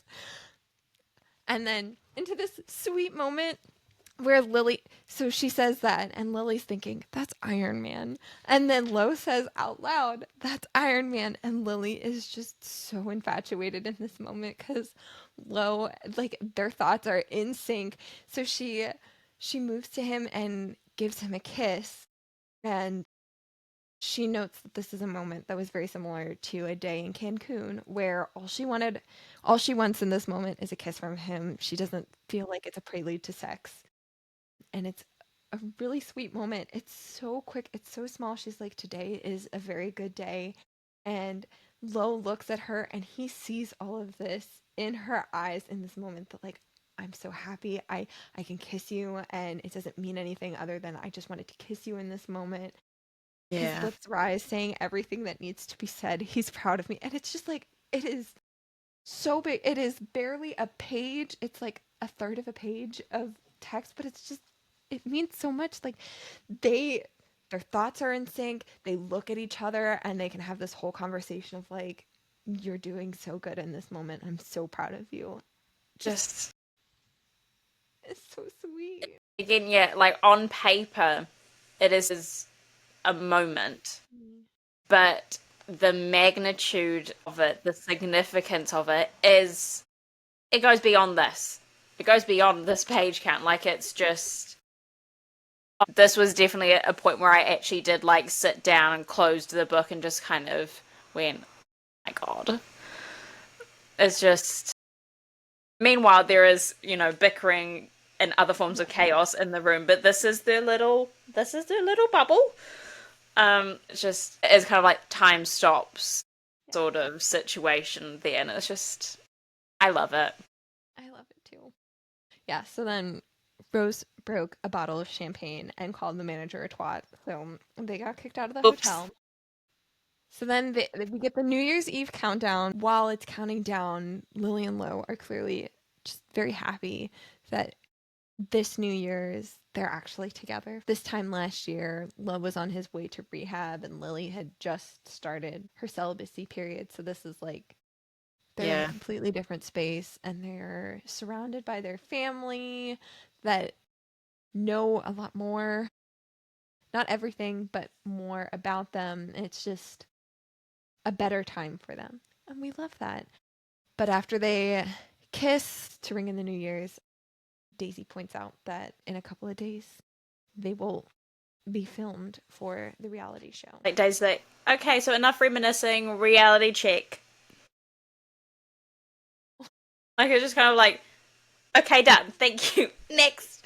And it's just like, oh, can we just live in the bubble for like a little bit longer? A little bit longer. Nope, nope, we have to suffer. And that concludes part one of Thrive. Not part one Yeah. of the Thrive discussion, though. All right, so part two. This is now in the Kiss the Sky timeline. So there was that gap of time at the end of Addicted for Now to Kiss the Sky. We've closed that gap. We know what happened. All right. So now they're being filmed and Lo is trying to get a sense of what's going on. But he's basically learning that the cameraman is just going to be there and film them, whatever it is that they're doing. And he realizes that he can kind of ham it up for the cameras. He can kiss Lily as much as he wants because that's kind That's of what the you're there job. for. Like he's like, you want Yeah, me to perform? I'll perform for you, bitch. right. But it also kind of works out for him because now he doesn't have to keep that hidden. Like they were keeping it on the down low because obviously everyone would see them and be like, you're regressing. Now it just looks like he's hamming it up for the cameras and he can do it a little Yeah. more openly.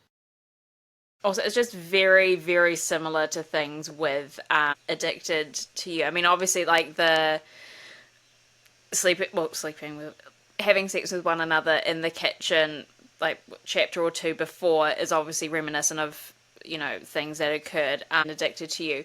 But the whole thing of, how far can I go before I start making these people feel really uncomfortable and get them to go away? Because that's also part of it, is just like, how far can I push people Yeah. to make them uncomfortable? So then ultimately, I get what I want, which is peace and quiet and privacy. Yeah, he does a moment. He like stares at Brett and goes, "You want to know how I satiate a sex addict?" And then he makes out with Lily. It's getting so intense that Lily's a little more aware of the cameras and she pushes Lo away and she's like, "Okay, too much." And Lo's like, "So maybe this will be a good thing because this is like the first time that Lily's ever Yeah, rejected Lily's me." never done that. Growth. Yeah. In a slightly twisted fashion, but it's still growth.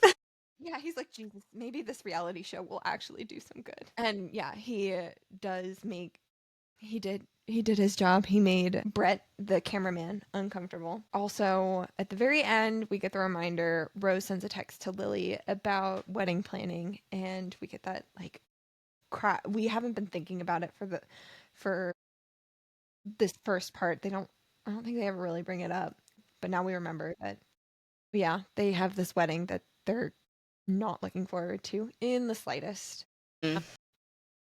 And we can see truly how disinterested they are because it's just like Rose asking for what do you want to do, and they're like just whatever you want to pick. I have no opinions. But of course, after reading Kiss the Sky, we know that Rose is being hounded like day in, day out, every.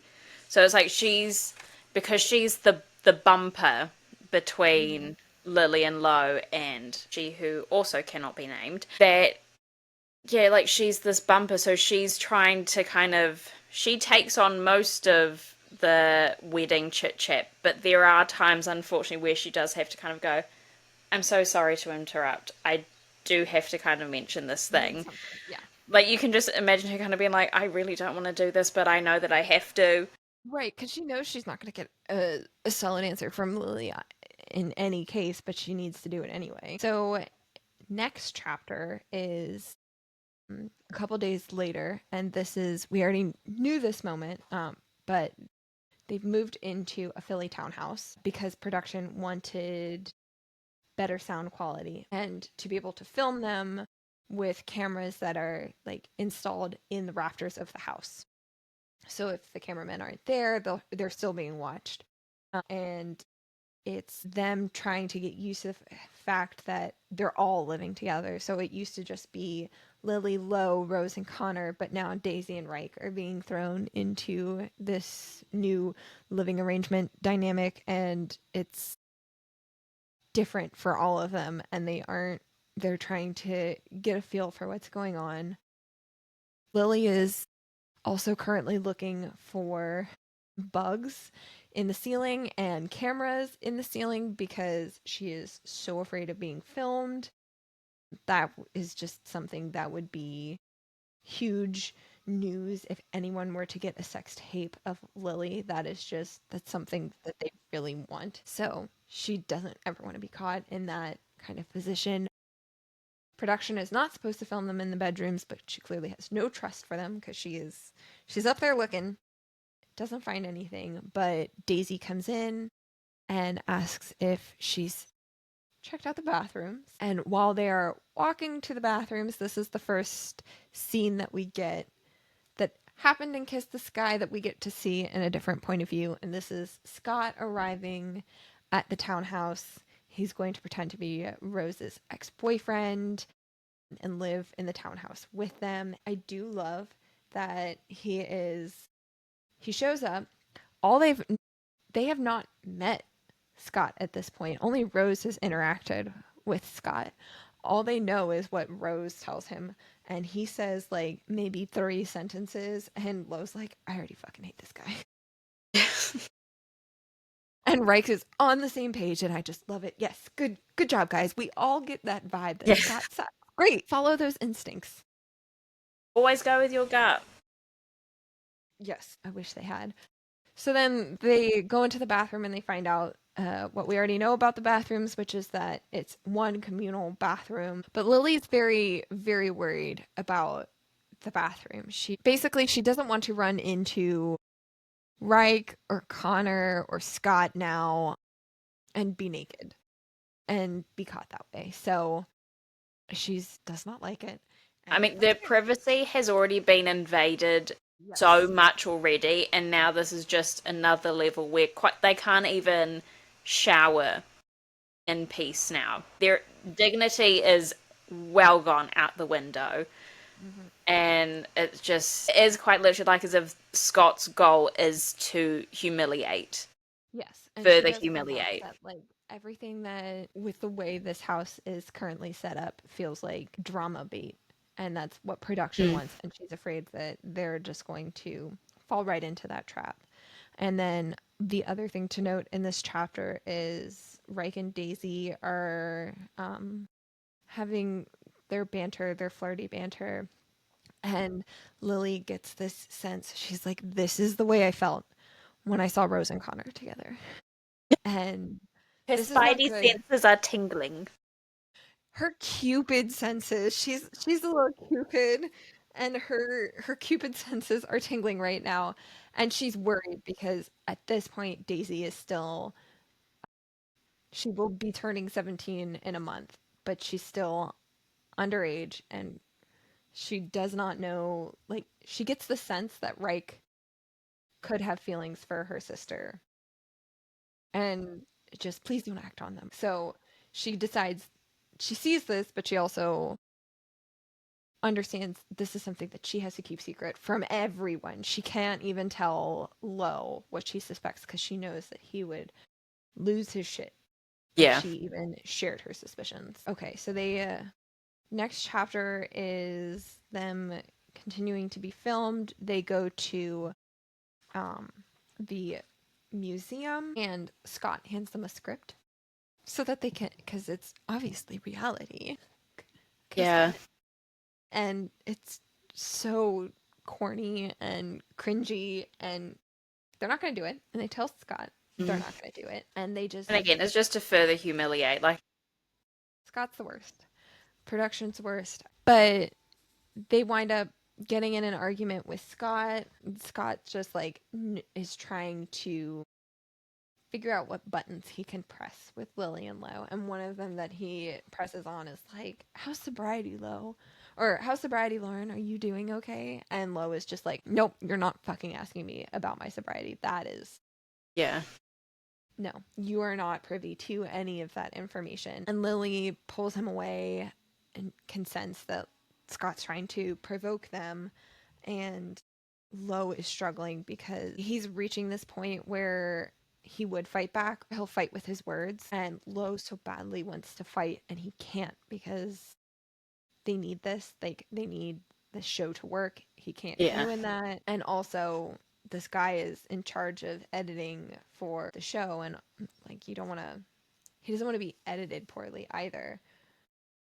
And that's a big concern for Lily as well, that she is so concerned about Lo being demonized. Yeah. And it's a thing that happens in a couple of chapters, I think. Yeah, a couple of chapters regarding like the Lo versus Reich thing. Who should Lily be with? And if we demonize Lo, then that shows the public that no, like that's not the couple that we should be having, even though they are the ultimate OTP. Yeah. But anyway, it's really, really difficult. Yeah. And to read. Yeah. But Lo says at the same time, like, they need to be themselves. They're not going to change the way they act for production. We're going to be ourselves for the show. Fuck anyone who doesn't like us. It doesn't matter, which I appreciate. Like, yes, be real. You guys have pretended for so long, and I appreciate that you are going to make the attempt to be real. And then Scott continues to follow them around and just, again, press all of their buttons. He says rude things to Lily about her sex addiction. And it gets to the point that Lo says, like, he needs to text Reich and ask him to show up. And Reich says that he's going to come to help.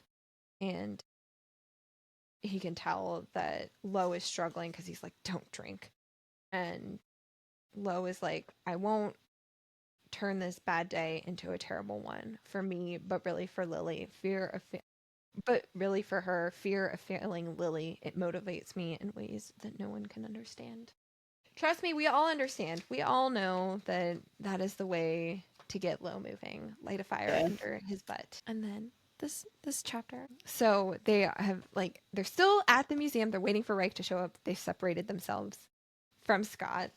And Lily tells Lo that she's so sorry because she can see that he has so much on his plate right now. He's got the comic, he's got Hallway Comics, he's helping her with superheroes and scones. They've got this reality show and dealing with his dad and staying sober. And he still also has Lily to worry about, and she feels bad that she's just one more thing to add to his plate. And he tells her that she doesn't need to be sorry. I'll always worry about you. It's impossible not to. And then they reminisce for a moment about this time when they were in high school where they decided to read all of the alternate universes for their comics. And they're like, and you know what we decided at the end of it all? That alternate universes usually have the worst endings with the unhappiest conclusions. But we're in Earth 616, love. We're going to have our happy ending. It just may take us a while to get there. My chest lifts at his rare optimism, stirring something powerful inside my heart. It fills me with so much hope. One of the best lines from this book. Just like ever. But yes, it is a very hopeful moment that I love, that they want to be, that they have hope, and also that they want to be so present in this moment. They don't even want to, like, they just came off of Scott being so shitty, and then Lily thinking about all of these things that they have on their plate, and it's super overwhelming, and they would still want to stay in this current universe because they just know that they have faith in themselves, that they will overcome all of these challenges despite feeling overwhelmed about them, and they are going to wind up with their happy ending. They are going to give themselves their happy ending. Yeah.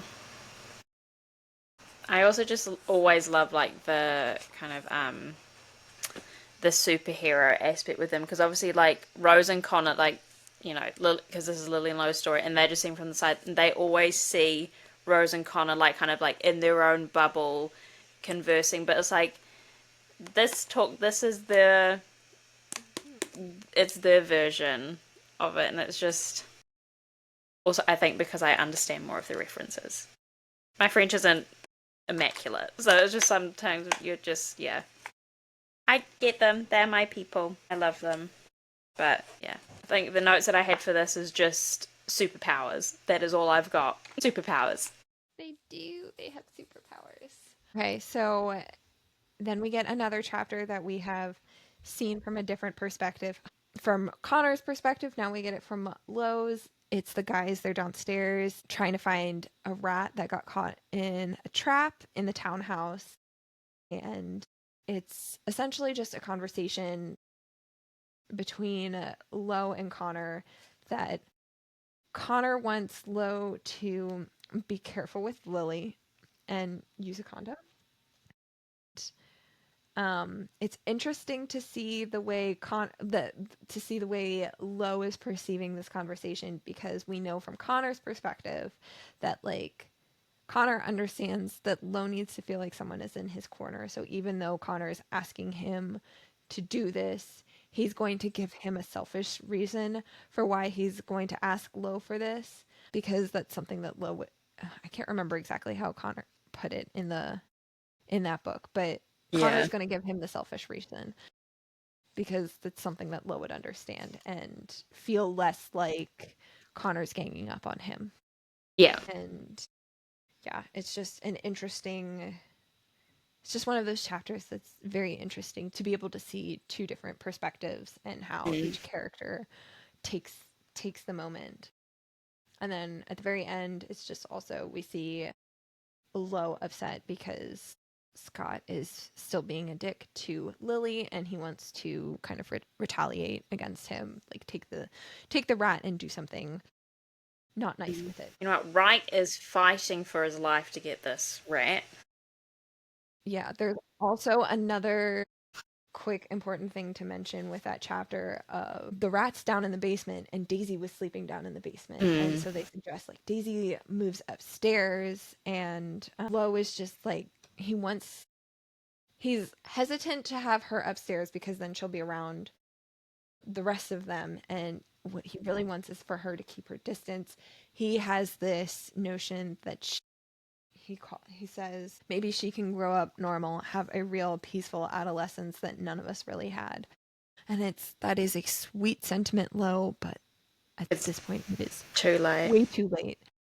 None of what we know of the trauma that she will experience that hasn't happened Yeah. yet, but she was still a model and she's still been doing a lot of adult things at this Yeah. point, regardless of the media attention, and there's no way Mm. that she was going to grow up normal.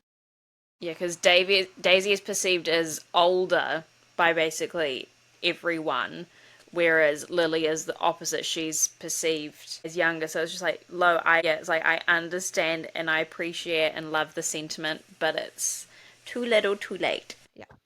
So that is that chapter. The next one, Lily has finally used the bathrooms, but her solution is she's going to wear a bathing suit so that no one can catch her naked. And we also find out that so she lost her internet privileges in Addicted for Now because she was regressing after her addiction became public, and they didn't want her stumbling across porn, but because she has to take online classes for school now that they have moved to Philly, she's going to Princeton, which is in New Jersey, so she has to do online classes. So she has her computer privileges back. And she watches the promo for Princesses of Philly, so we see her perception of that promo.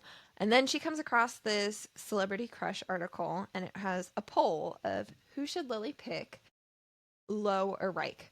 And Lo is losing badly, and she is not happy about that. So She's in a panic. yes. So Like she's she emails the author of this article and just sends her a note like, please stop writing about me. This is a lie, and I don't appreciate it. And It's not like it's Reich style, like expletive fueled or anything like that. It's just very, please stop it. I don't know you personally, and you don't know me personally, which is why I'm writing to you today. This is your fifth or so article about me and the supposed Reich Lauren rumors floating around the media. These rumors are not true. I would gladly appreciate you focusing on another topic. Hell, I wouldn't even care if you still have to write about me, though I would prefer you not to. But just stop claiming that I'm sleeping with my boyfriend's brother. Thank you, Lily Calloway. She's sweet enough to add a thank you.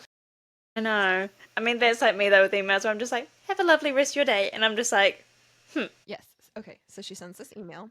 And then after sending that, she is moving around the house and she's feeling compulsive. She's trying really hard, like she's rubbing up against furniture just for some pressure there. And she realizes that she's being filmed, that there are cameras, yeah, forgot about them. Really, just she's starting to kind of spiral a little bit because she feels compulsive when she's stressed, and now she's getting more stressed because yeah, she remembers what's going on. And then Reich comes into the house and he is pissed and asks Lily what she did, and then proceeds to tell her what she did, which is yeah. she You know what? I'll tell you what you did. I'm like writing it in my notes, like he asks her what she did. He tells her what she did. I'm like, yeah, okay. But yeah, it's because she sent this email to Wendy Collins, and Wendy has posted her email and a follow up article about it. Reich is upset because Lo is currently on the phone with Jonathan, and Jonathan is Lo's trigger to drink. So Reich is upset that Lo has to have any kind of interaction with their dad. Rose comes in. She is also managing the fire. She is on the phone with their mom, dealing with it. Connor comes in. He's on the phone with Greg, dealing with this. Lily Yeah. looks at her phone and she's like, no one's called me. No one's talked to me. Mm. This is about me. No one's reaching out to me. Okay. I am like not priority for anyone. Cool. Thanks. Yeah. That's awful. And then Lo comes. She feels so bad because everyone is coming home. She has clearly disrupted everyone's day for having this like temper tantrum with Wendy Mm. Collins. And then Lo comes inside and he reassures her, like, you did nothing wrong. Our parents are overreacting. And then this is like one of my favorite parts. Rose agrees with Lo um that the parents are overreacting, and she tells Lily she needs to get thicker skin, but next time a reporter gets on your nerves, you can write a nasty email, but send it to me instead. I'll even pretend to be the reporter and reply to you. And Lily says, I have the best sister in the world, hands down. And I love this moment. Mm. Rowena already knows. There are a couple people that already know that, like, I put on a nice face. We've both been each other's Rose Callaways at times. Like, we're just kind of like, just Yes. typing away like that. I put it as like I have worked with Krista and Becca at this point. Sometimes they feel like these authors that I love, but then sometimes they feel like employers, and I can't put on mean faces. Like, I still see plenty of rude comments and mean things that are said out there, and I feel like I can't say anything because Yeah. reflection on my employer kind of thought. So I Yeah. won't, Like the repercussions there. but Yeah. I am still angry Lily, and I need a rose to my angry Lily. And so, yes, sometimes I use Rowena. Hey, Lee, so it's fine. It is a fair trade. We do it out of love. Yes, you need to One find another the and rose. Krista and Becca. Yes, you just need to find the rose to your angry Lily. And I'm very Yeah. grateful for you, Rowena. Thank you for being my rose occasionally for me to vent. But Sometimes I'm just that's like, my right, vent. I'm having a Lily moment. I need my rose. Just like, Yes, strap it. I gotta vent for a second. Give me a moment. But yeah, so that moment feels very meaningful because I have been in Lily's position and I truly appreciate having someone else to vent to without it being blasted to the world. And it's the fact that Rose will even go that step further to be like, I'll pretend to be the reporter and I'll reply back to you. It's like, I will take time out of my day for you for this because you matter, you are important, your feelings are valid. It's just, oh. Percent. Yes, Lily has such a good sister. So now that everyone is home at this point, their day is disrupted. Lily, they decide that they're going to watch a movie because they're home at this point, but Lily still feels really bad about ruining everyone's day, and she's feeling compulsive still. And when she feels compulsive, she can't sit near Lo, so she sits away from Lo. She like sits on the opposite side of the couch from him, and everyone knows like Lily and Lo are constantly attached, and if they're not, it means that Lily is struggling. Then it's like this whole logical step thing of like Lily is not sitting with Lo, Lily is struggling with her compulsion. Her compulsion is she's thinking about sex right now, and she feels like everyone is being she feels like people are that the rest of them are judging her for her thoughts. I don't Yeah. think they are, but she's overthinking the idea that why is she thinking about sex right now?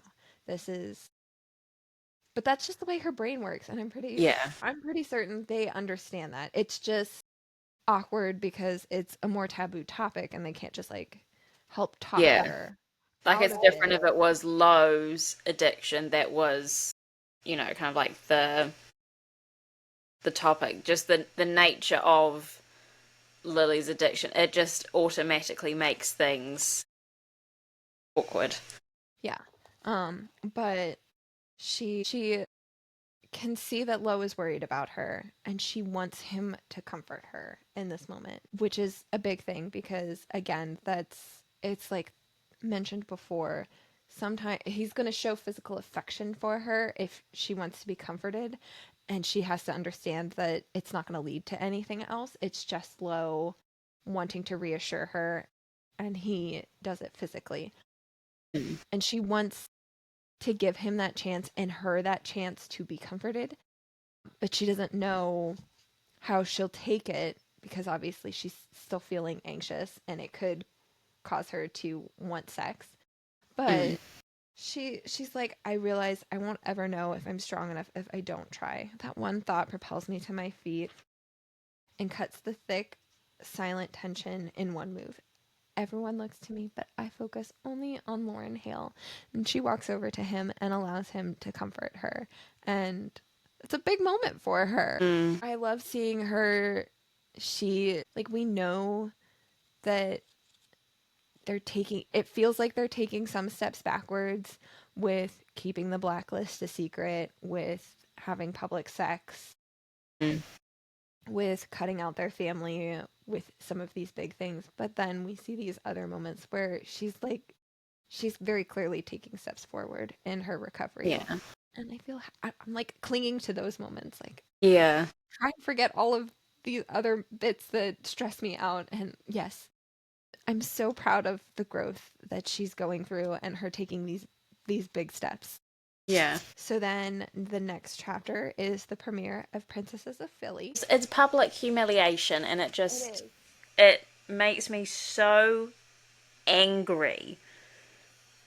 Well, there's also other things that are occurring in this, but like, my lord, I got this is like, it's one chapter, like one very short chapter, but I just feel like so much is happening. Yeah. Well, it's Lily's perspective and then we get Lo's perspective. So it is a Yeah. little longer. But yeah.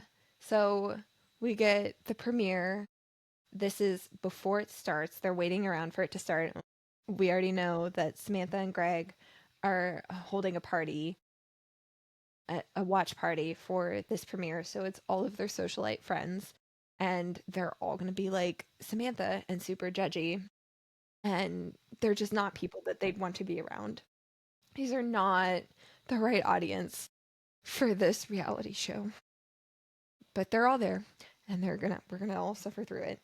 And Lily and Lo are standing off to the side, feeling like they're sticking out a lot. They're a sore throat. They're a sore and checks in on them. And all three of them are kind of at this point where they'd like to bail. They can sense the judgment around them. Yeah. And Lily's like, no, we're going to stay.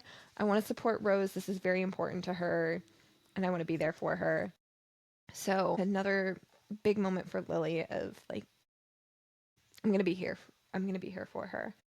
And then it starts. And she goes, I can't look. And Lo tells her, no matter what happens, I'll always be here, Lil. And I just love that it's like he's just talking about in this moment of like, yeah, I'll be here to support you while we're watching this really potentially embarrassing, not well edited Yeah. perception of who we are on this reality show. But it's also just like that further step of Lo is sober and he is here and he will be there to support Lily. And Mm. no matter what, whatever situation that they're in, it doesn't have to just be this reality show watch party. He's always going to be there to support her. They are fixtures in one another's lives. They're not going anywhere. Permanent fixtures. So then the show starts, um, and the whole group is standing together watching the show. And then we get this montage of Lily at home alone. And these are moments where she's going through a compulsion. And it was brought up in the Kiss the Sky podcast that like it looks even worse because it is all of these moments spliced together. So it just looks like it's all happening at once and that Mm. Lily is some kind of head case. But this is just like, these are just small moments throughout Yeah. like a long period of time. And yeah, it is exactly as you said before, public humiliation. And Lo can sense that too. He's And like it's so the sorry. fact yeah, and it's the fact that the show is supposedly like centering the Calloway sisters and then Bro Squad, but it isn't. Like that is the facade, that is the mask, but really what it is further exploiting Lily. And it's just because I mean, granted, it's because this is what Lily is watching, so Lily is obviously going to hyperfixate on the scenes that she is in there. But I would, it's pretty much her.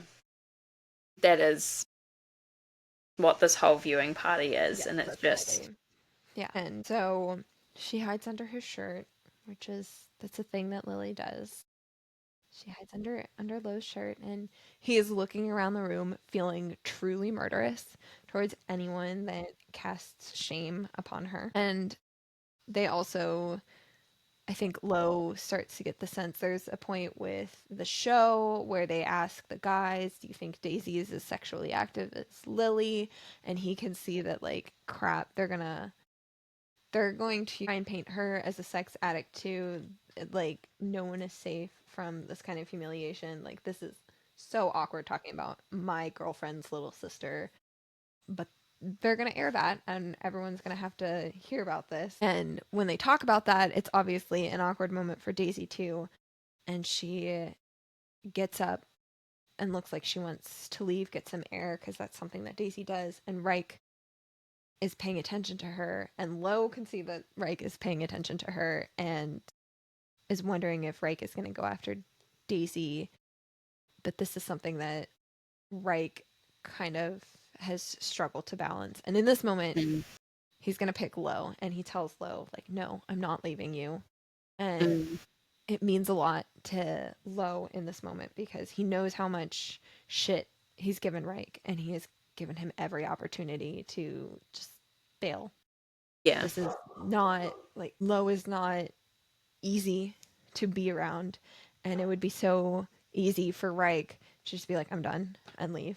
And he doesn't. And Lo, it means a lot to Lo that mm, he continues to stick around. And I just wish that we could tell Reich that he just needs to keep doing that. Keep doing that yeah, and show your support to Lo, and maybe you won't butt heads so much. So then it's a little while later. They're wrapping up the rest of the show at this point, and we get this moment where Scott is talking about Rose and perpetuating this lie that he is Rose's ex-boyfriend, Positively nauseating, but there we go.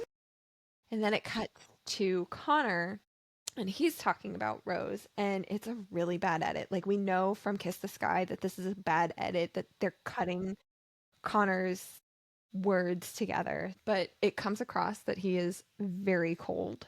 And then at the end, Connor says, "Love holds no meaning in my life." And this is a realization for Lo of like, Connor doesn't love Rose. So they're like, what kind of relationship do we have at this point? I thought he cared for me, and I thought it was so much more than just like our proximity to each other and the fact that I have these connections. I thought you cared for me. And it It's difficult because it's like Lo was finally opening up to like letting someone else into his very, very tight community, really. And again, it's the whole notion of that's another person that's let me down.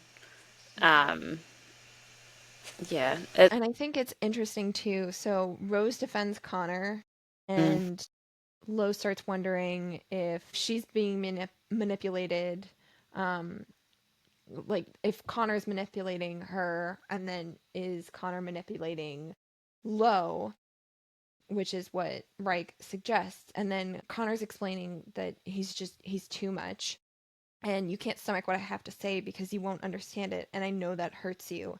And Lo is like, I wish that he felt like I could handle all of him. And I think it's interesting because we know from Connor's perspective that he feels like Lo appreciates their friendship because Connor can just give him different bits of himself.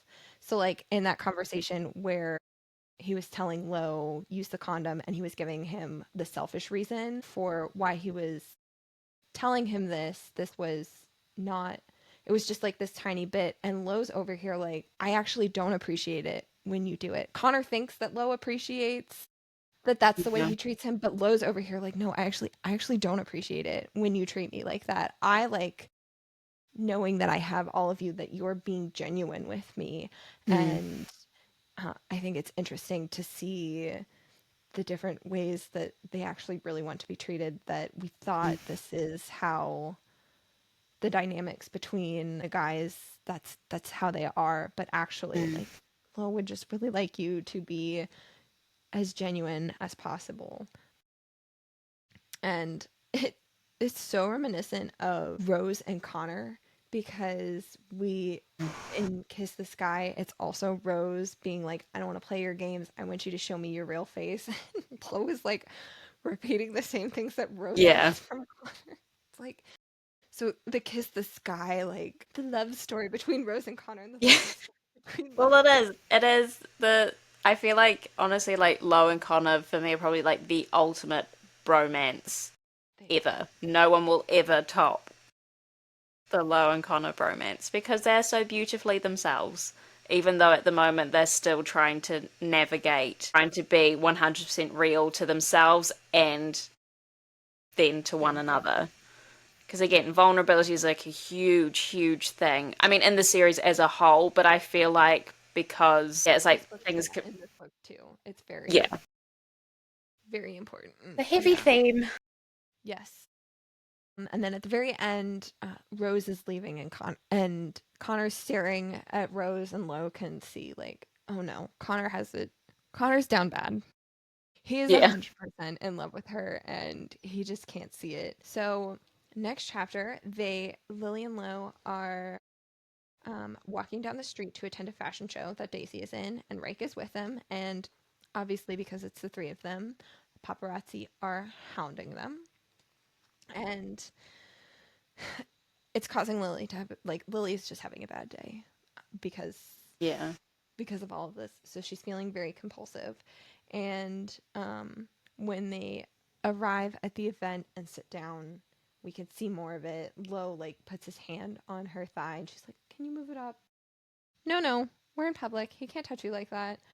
Mm. It's another like parallel between Addicted to You and so the past that we know of and this present of they've been in this kind of position before with Rose's fashion show and Addicted to You, where Lily was feeling compulsive then, but she dragged Lo out to the limo and they had sex and they wound up missing the fashion show. And this is a moment to kind of redeem themselves. And it's very important that Lily is present for Daisy.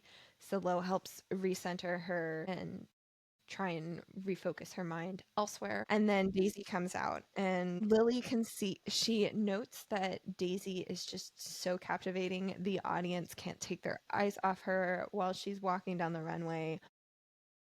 But she's also observing that Reich is paying attention to her too in a different way. He's a lot more tense and concerned about her. Mm. And when she comes out at the very end of the fashion show, everyone is applauding, and this is another Peter Pan reference too. Everyone is applauding, and Lily sees that Daisy's light is just getting dimmer and dimmer, and she's like, that's not the way it works. It's like you energize the fairies by clapping, and it's doing the exact opposite to Daisy. But It's a prideful and sorrowful chapter yeah. and moment, because obviously Lily can have some pride in the sense that no, she is sat here, she is present for this fashion show, obviously, as opposed to Rose's fashion show, and seeing Daisy whilst she is masking, I guess you'd call it in a way. But like Lily is just filled with so much pride and joy with how radiant she looked and how she, like she captivates the audience, but then it's like you look in the deeper level and there's just so much hurt and sorrow that is there, because it's like Lily herself, like she's trying to pull herself together, like try to keep herself together for Daisy and again to redeem herself from that previous fashion show. But then again, like you said, Lily is very in tune with, I mean, Lily, I feel like she's always on high alert, bless her heart. Like she's always trying to like check in to see how everyone's reacting, because she's always worried on how her actions will adversely affect someone else. And yeah, so she is very much, she's clicked on, right, Reich isn't doing well right now. Daisy is going through so many levels of hell, but she can't quite figure out what it is. It's just, yeah, it's an equally prideful but sorrowful moment. And it gets even worse because, yeah, twist the knife even more. Reich tells Daisy to just run, and she can see that it, like, she says she falters, like Reich chiseled at something deep in her core, something hurting her. And that is when Lily comes to this realization that Daisy may be really good at modeling, but it's not something she loves. And she can kind of sense that Reich also recognizes this in Daisy, but she tells Reich, "You can't force her to quit. Her job means something to our mom. She hates it. Can't you fucking see that? We're supposed to do things we don't like sometimes. What for? Our family." And it's just like, I don't agree with what Lily's saying, but No, I but she's also been conditioned to do that. fully understand where she's coming from. Yeah. Of like it sounds like she's saying we're supposed to do things that we don't like sometimes, but what she's actually it's more like we I feel like I am obligated to do these things. It's less like we're supposed to because that's the rule. It's more like both of us, we feel this sense of obligation and we cannot let our families down. They have given us a lot of privilege, and to go back on that privilege is so hard. And we, yeah, they're both conditioned to just please their mom Yeah. in whatever fashion they can. Yeah, it's difficult because it's just like how is how does, I'll say her name, Samantha, serve her daughters? Like it's as if her daughters are meant to serve her to better her appearance, right, within society and stuff like that. Like what can you do to make me look good? But what does Samantha do for them? Absolutely nothing. She's a chocolate teapot. But also things with Daisy is how I kind of see it is that, you know, Reich can't force Daisy to quit in the sense that Daisy is being forced to do it. So you can't, whilst you have the, like, Reich obviously has the absolute best intentions for wanting Daisy to quit. Daisy needs to quit herself. It needs to be on her terms, her decision to make. She's the one that has, obviously, there's something that happens later on which she wants done, but she essentially employs someone else to do for her. Sneaky, kind of like it. But you can't always revert to that. Yeah, so it's just like, yes, we can clearly see Daisy hates this, but Daisy herself needs to take charge, take action on her life Right. and It's not quit. gonna be it's not gonna be meaningful. It's not gonna feel like It's not going to feel like she it's accomplished gonna feel anything yeah. on her own. It'll feel like failure if he makes her quit. It has Yeah. to be it will only come as a success if this is something that she can say that she did on her own, it's it's the same with Lily too, of like Yeah. she's thinking of her wedding, that she is obligated to get married to Lo because that is what will make their families happy. And she's not happy about this at all. No part of her, like, she's getting married to the love of her life. She loves Lo so much, and she's not even excited about it in this moment. Like, that's how much you can tell that this is not what she wants at all. It needs to be love on their terms. Yes. Like, it's obvious they love one another so deeply. Like, getting married is a massive decision, a lot of paperwork. But, no, but it's like, yeah, it needs to be on their terms. And that is something that, like, the sisters collectively do need to navigate through this series, is taking charge on their own lives and recognizing that this is their life. This isn't their mum's life. Right. It is theirs, and they need to make the decisions to spark joy in their lives and be 100% themselves. The scene, it just gets me. I know it's just a fashion show, but it's so more than just a fashion show. There's so many I layers know. to I'm it. like, it'll be so quick. These chapters are so quick, but we've got so much to say about all of these tiny little moments. There's just so much to it. The next chapter, Lo, it's this one is quick, and it's Lo at Jonathan's house, and they are basically just talking about how Lo wants to get back at Scott, and it's a moment of like Lo doesn't want to go back to the way he was. He understood that he wasn't a great person when he was drinking, in regards to like how he treated Aaron Wells, and he's proud of himself for trying to be the bigger person and give Aaron help later on. And it it feels almost like a regression a little bit for him to want to attack Scott, but at the same time, I really feel like Scott deserves it. Like it's maybe a struggling moment for Lo morally, but I'm over here like just fucking do it. Yeah, just do it, man. Scott deserves literally nothing. He doesn't even deserve your thoughts, but if he's going to occupy them, then you should just be really shitty to him. Yeah. I do kind So, of, my slightly petty self does kind of love what Lo does end, what does end up happening. I'm just like, hee hee hee. yes. Because it's like, it's not full Yeah. blown detrimental. Scott thinks it is, but I'm just like, oh. Yeah. It's Jonathan's urging him on, but Lo Yeah. is like, I'm going to do it on my terms. You can't help me with this. So there is like that sense of, okay, growth here because he's not doing Jonathan Hale level Mm. of retaliation.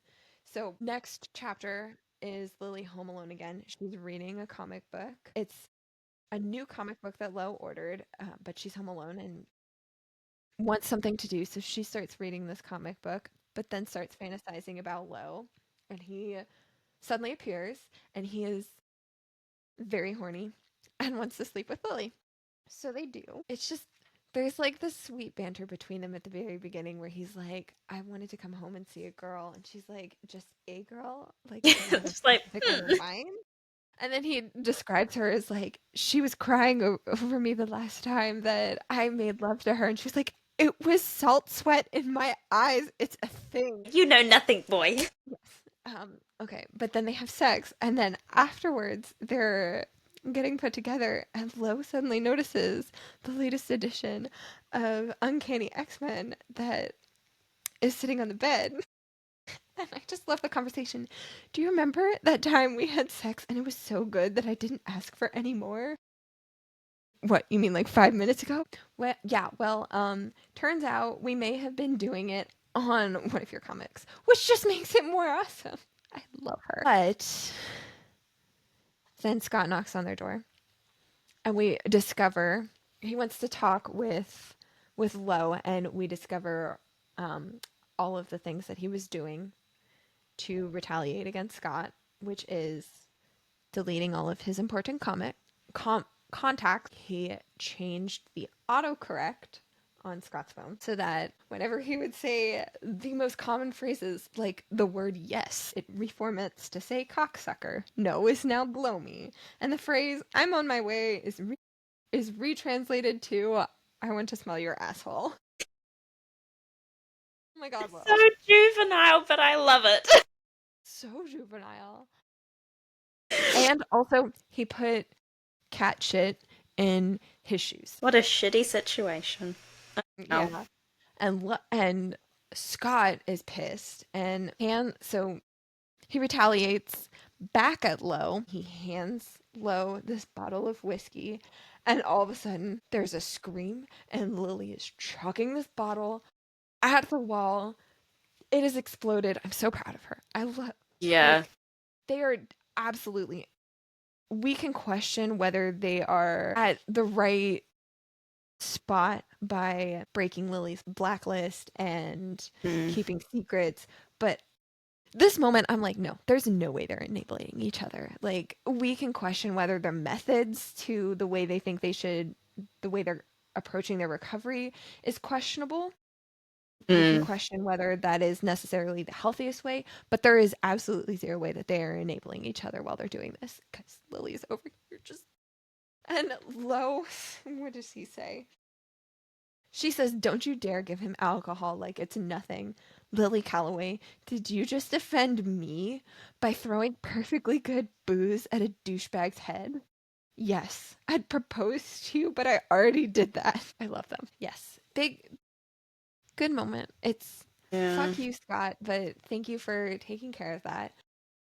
But then at the end, Lily says that she's going to clean up the mess so that Lo doesn't accidentally touch the alcohol and it could cause him to throw up because Yeah. he's taking antabuse. And then we learned that Lo actually stopped taking antabuse, but he hasn't told anyone, not even Lily. Yeah. Just another layer of lies. And it's just like, It's and there's also this, yes.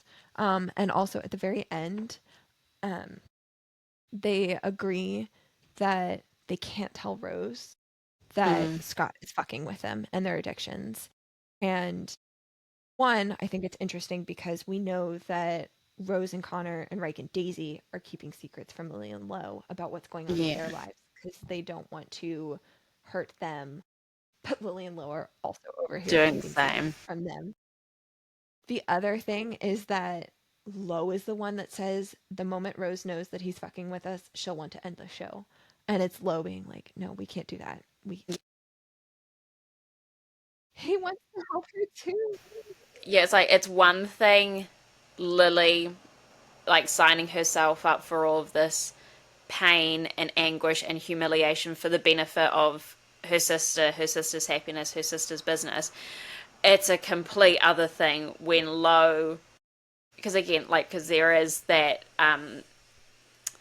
you know, arguing, nitpicky sibling relationship between the two of them. But it's like, no, this is whether Lo likes it or not, this is love and devotion. This is sibling love and devotion, even though it might make his stomach contents curdle a little bit. But gold star to I you, Lo. I do love that he was I'm the one proud. that was all right. All right. And so the next chapter, Lo wakes up early one morning and he's gonna go to the bathroom and take a shower, but Connor's in there, and Connor's trying to have his usual flirty banter with Lo, and Lo doesn't really feed into it at all like usual, and it's so awkward. He's been trying to avoid Connor since the premiere because he just feels differently about Connor with the fact that he says he doesn't believe in love. So Lo goes downstairs and he runs into Rose, and she talks to Lo about how badly Connor's feeling. It's a very interesting point that Rose makes, that I don't need him to love me because it's not as though he'll ever love another woman, not if he doesn't believe in it. She's like, "Well, I already know that I'm number one in Connor's life. Like whatever his equivalent of love is, I am his number one priority." So, Yeah. like, that's my logic is I'm okay with this. But she Yeah. also points out that Connor is just so off kilter over this, and that clearly means that like he has whatever it is, he has feelings for Lo, Mm.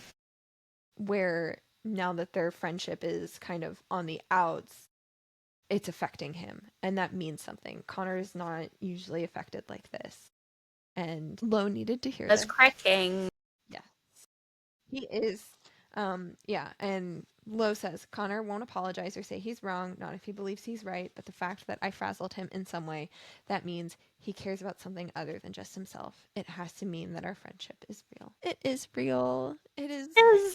some real weird way of like feelings towards each other. Connor is just, he is his alien self, Yeah. but it still is something. So when Connor comes downstairs to the kitchen to speak with Rose, Lo toasts a bagel for him, and their relationship is now on the up and up.